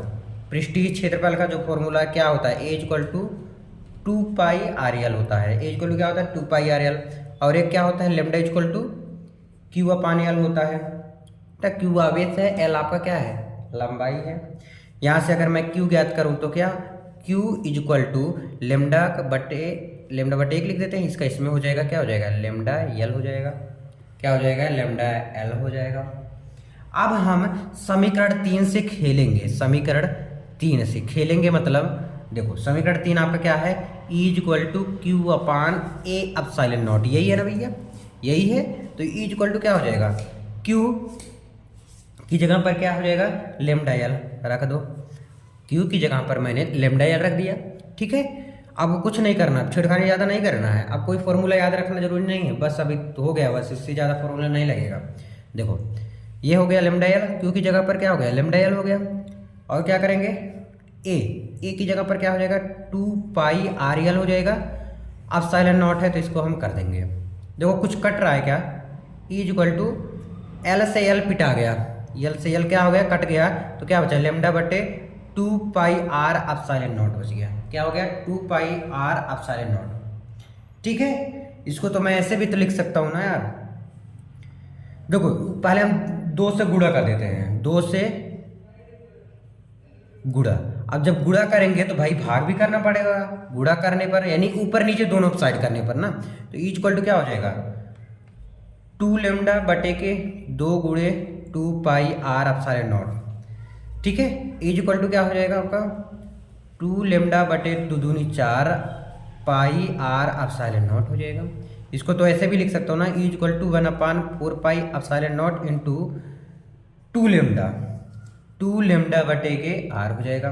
तो ये आपका मेन फॉर्मूला यही है, यही आपको क्या करना था प्रूव करना था, यही आपको क्या करना था प्रूव करना था। लेकिन अगर यही आ गया कि भाई ये वेक्टर रूप में बता दो, वेक्टर सदिश रूप में है ना, ये कौन से रूप में होता है सदिश रूप में, तो क्या हो जाएगा बस वेक्टर लग जाएगा। क्या हो जाएगा देखो एक मिनट मैं इसके ऊपर कर दूँ, हाँ vector E is equal to 1/4 pi epsilon naught. क्या है जिसे वेक्टर लगता है ना, बस सिर्फ क्या लगा देते हैं इसमें भी वेक्टर लगा दो बस।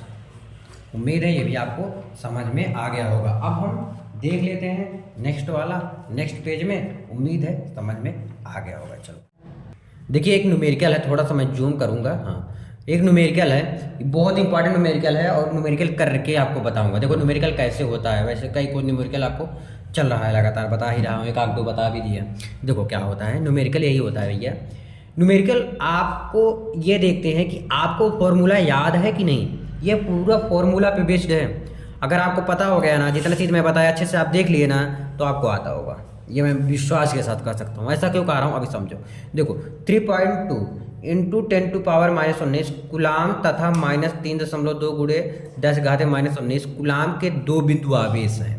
2 बिंदु आवेश यानी कि एक आवेश तो होगा Q इक्वल टू क्या है 3.2 इंटू 10⁻19 होगा एक आवेश, और एक आवेश माइनस में होगा। तो मैं एक ही आवेश लिख लेता हूँ पहले, ठीक है। ये दिया है, पहले लिख लो, दिया है, जो दिया है उसको लिखते चलो। ऐसा नहीं कि पहले पढ़ लेता हूँ फिर बाद में करूँगा, अरे नहीं यार, आप समझदार हो, समझो इसको, ठीक है। आवेश एक दूसरे से इतने मीटर दूरी पर है। दूरी किससे मापते हैं, अब दूरी है कभी कभी r से मापते हैं। अब ये कौन सी दूरी पूछ रहा है ये तो मुझे नहीं पता ना, तो आपको पता, ध्यान से चलो, नहीं पता तो छोड़ दो उसको। यह वैद्युत द्विध्रुव, अच्छा वैद्युत द्विध्रुव वाला दूरी कह रहा है, तो यानी वैद्युत द्विध्रुव का बीच की दूरी क्या होता है 2a होता है। 2a इक्वल टू क्या दिया है 2.4 गुणे 10⁻⁻10। अगर ना समझ आए थोड़ा आगे पढ़ो ना, तुरंत पता चल जाएगा आपको। फिर कह रहा है वैद्युत द्विध्रुव 4 गुणे 10⁻5 वोल्ट प्रति मीटर के एक समान वैद्युत क्षेत्र में स्थित है। एक समान वैद्युत क्षेत्र किससे पता करते हैं ई से, तो ई का मान कितना आ गया 4 गुणे 10⁻5 आ गया, ठीक है, समझ आ गया इतना। फिर कह रहा है इतना में है विद्युत द्विध्रुव को साम्यावस्था से 180 से घुमाने पर बलाघूर्ण पूछ लिया, यानी कि टाउ इतना बताया, मैं टाउ को बताया था, तो टाउ का फॉर्मूला क्या होता है। और ये थीटा घुमाने पर यानी कि साइन थीटा होगा, फिर है ना, साइन थीटा के 180 अंश दे दिया है। जो भी अगर 180 अंश रहेगा 90 अंश रहेगा वो थीटा का ही वैल्यू रहता है।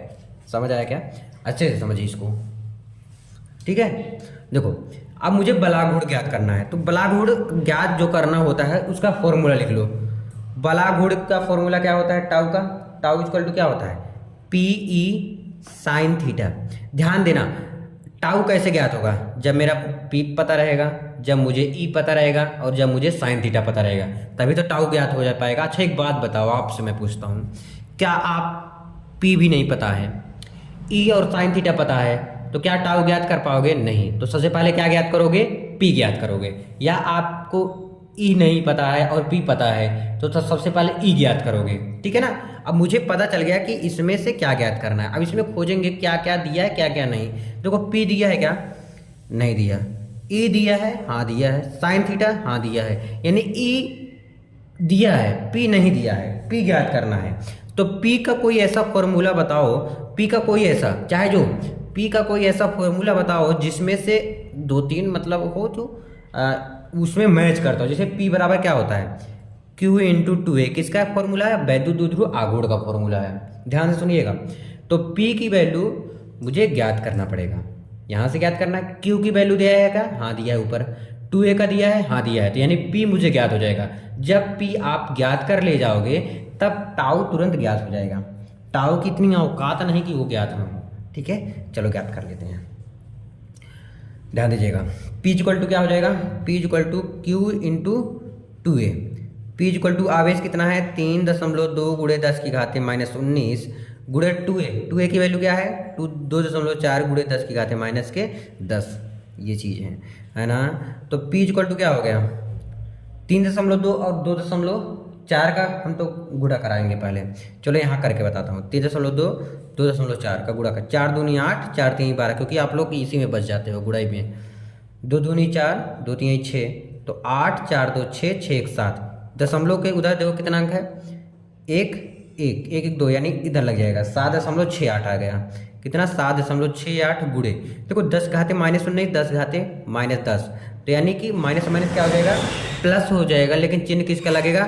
माइनस का, क्योंकि माइनस वाला बड़ा है। तो 19 और 10 क्या हो गया? 9 1 1 2 29 आ गया, माइनस 29 आ गया। ये P की वैल्यू आपने ज्ञात कर लिया। P की वैल्यू आपने ज्ञात कर लिया। क्या आ गया? 7.68 गुणे 10 घाते के माइनस के क्या है? 29 है, ठीक है। आगे देखिए, P की वैल्यू ज्ञात हुआ अच्छे से।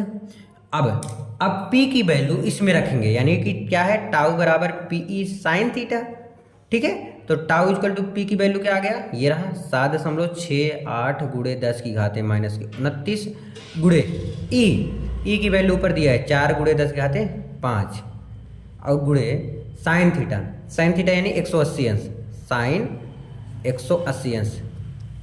सॉरी यार, देखा नहीं, देख लो। तो क्या आ गया? साइन 180 अंश। देखो साइन 180 अंश का मान क्या होता है? 0 होता है।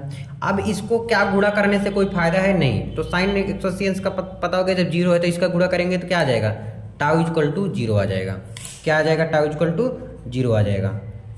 इसको समझ लीजिए, टाउ इक्वल टू क्या आ जाएगा? 0, क्योंकि जब 0 आ गया तो 0 ही आएगा ना मेरे भाई। तो आई होप आपको समझ में जरूर आया होगा। तो आज के लिए मैं आपको बस इतना ही, मिलते हैं नेक्स्ट वीडियो में। प्लीज़ अगर आपको समझ में आया तो लाइक शेयर और सब्सक्राइब कर दीजिए। Thank you.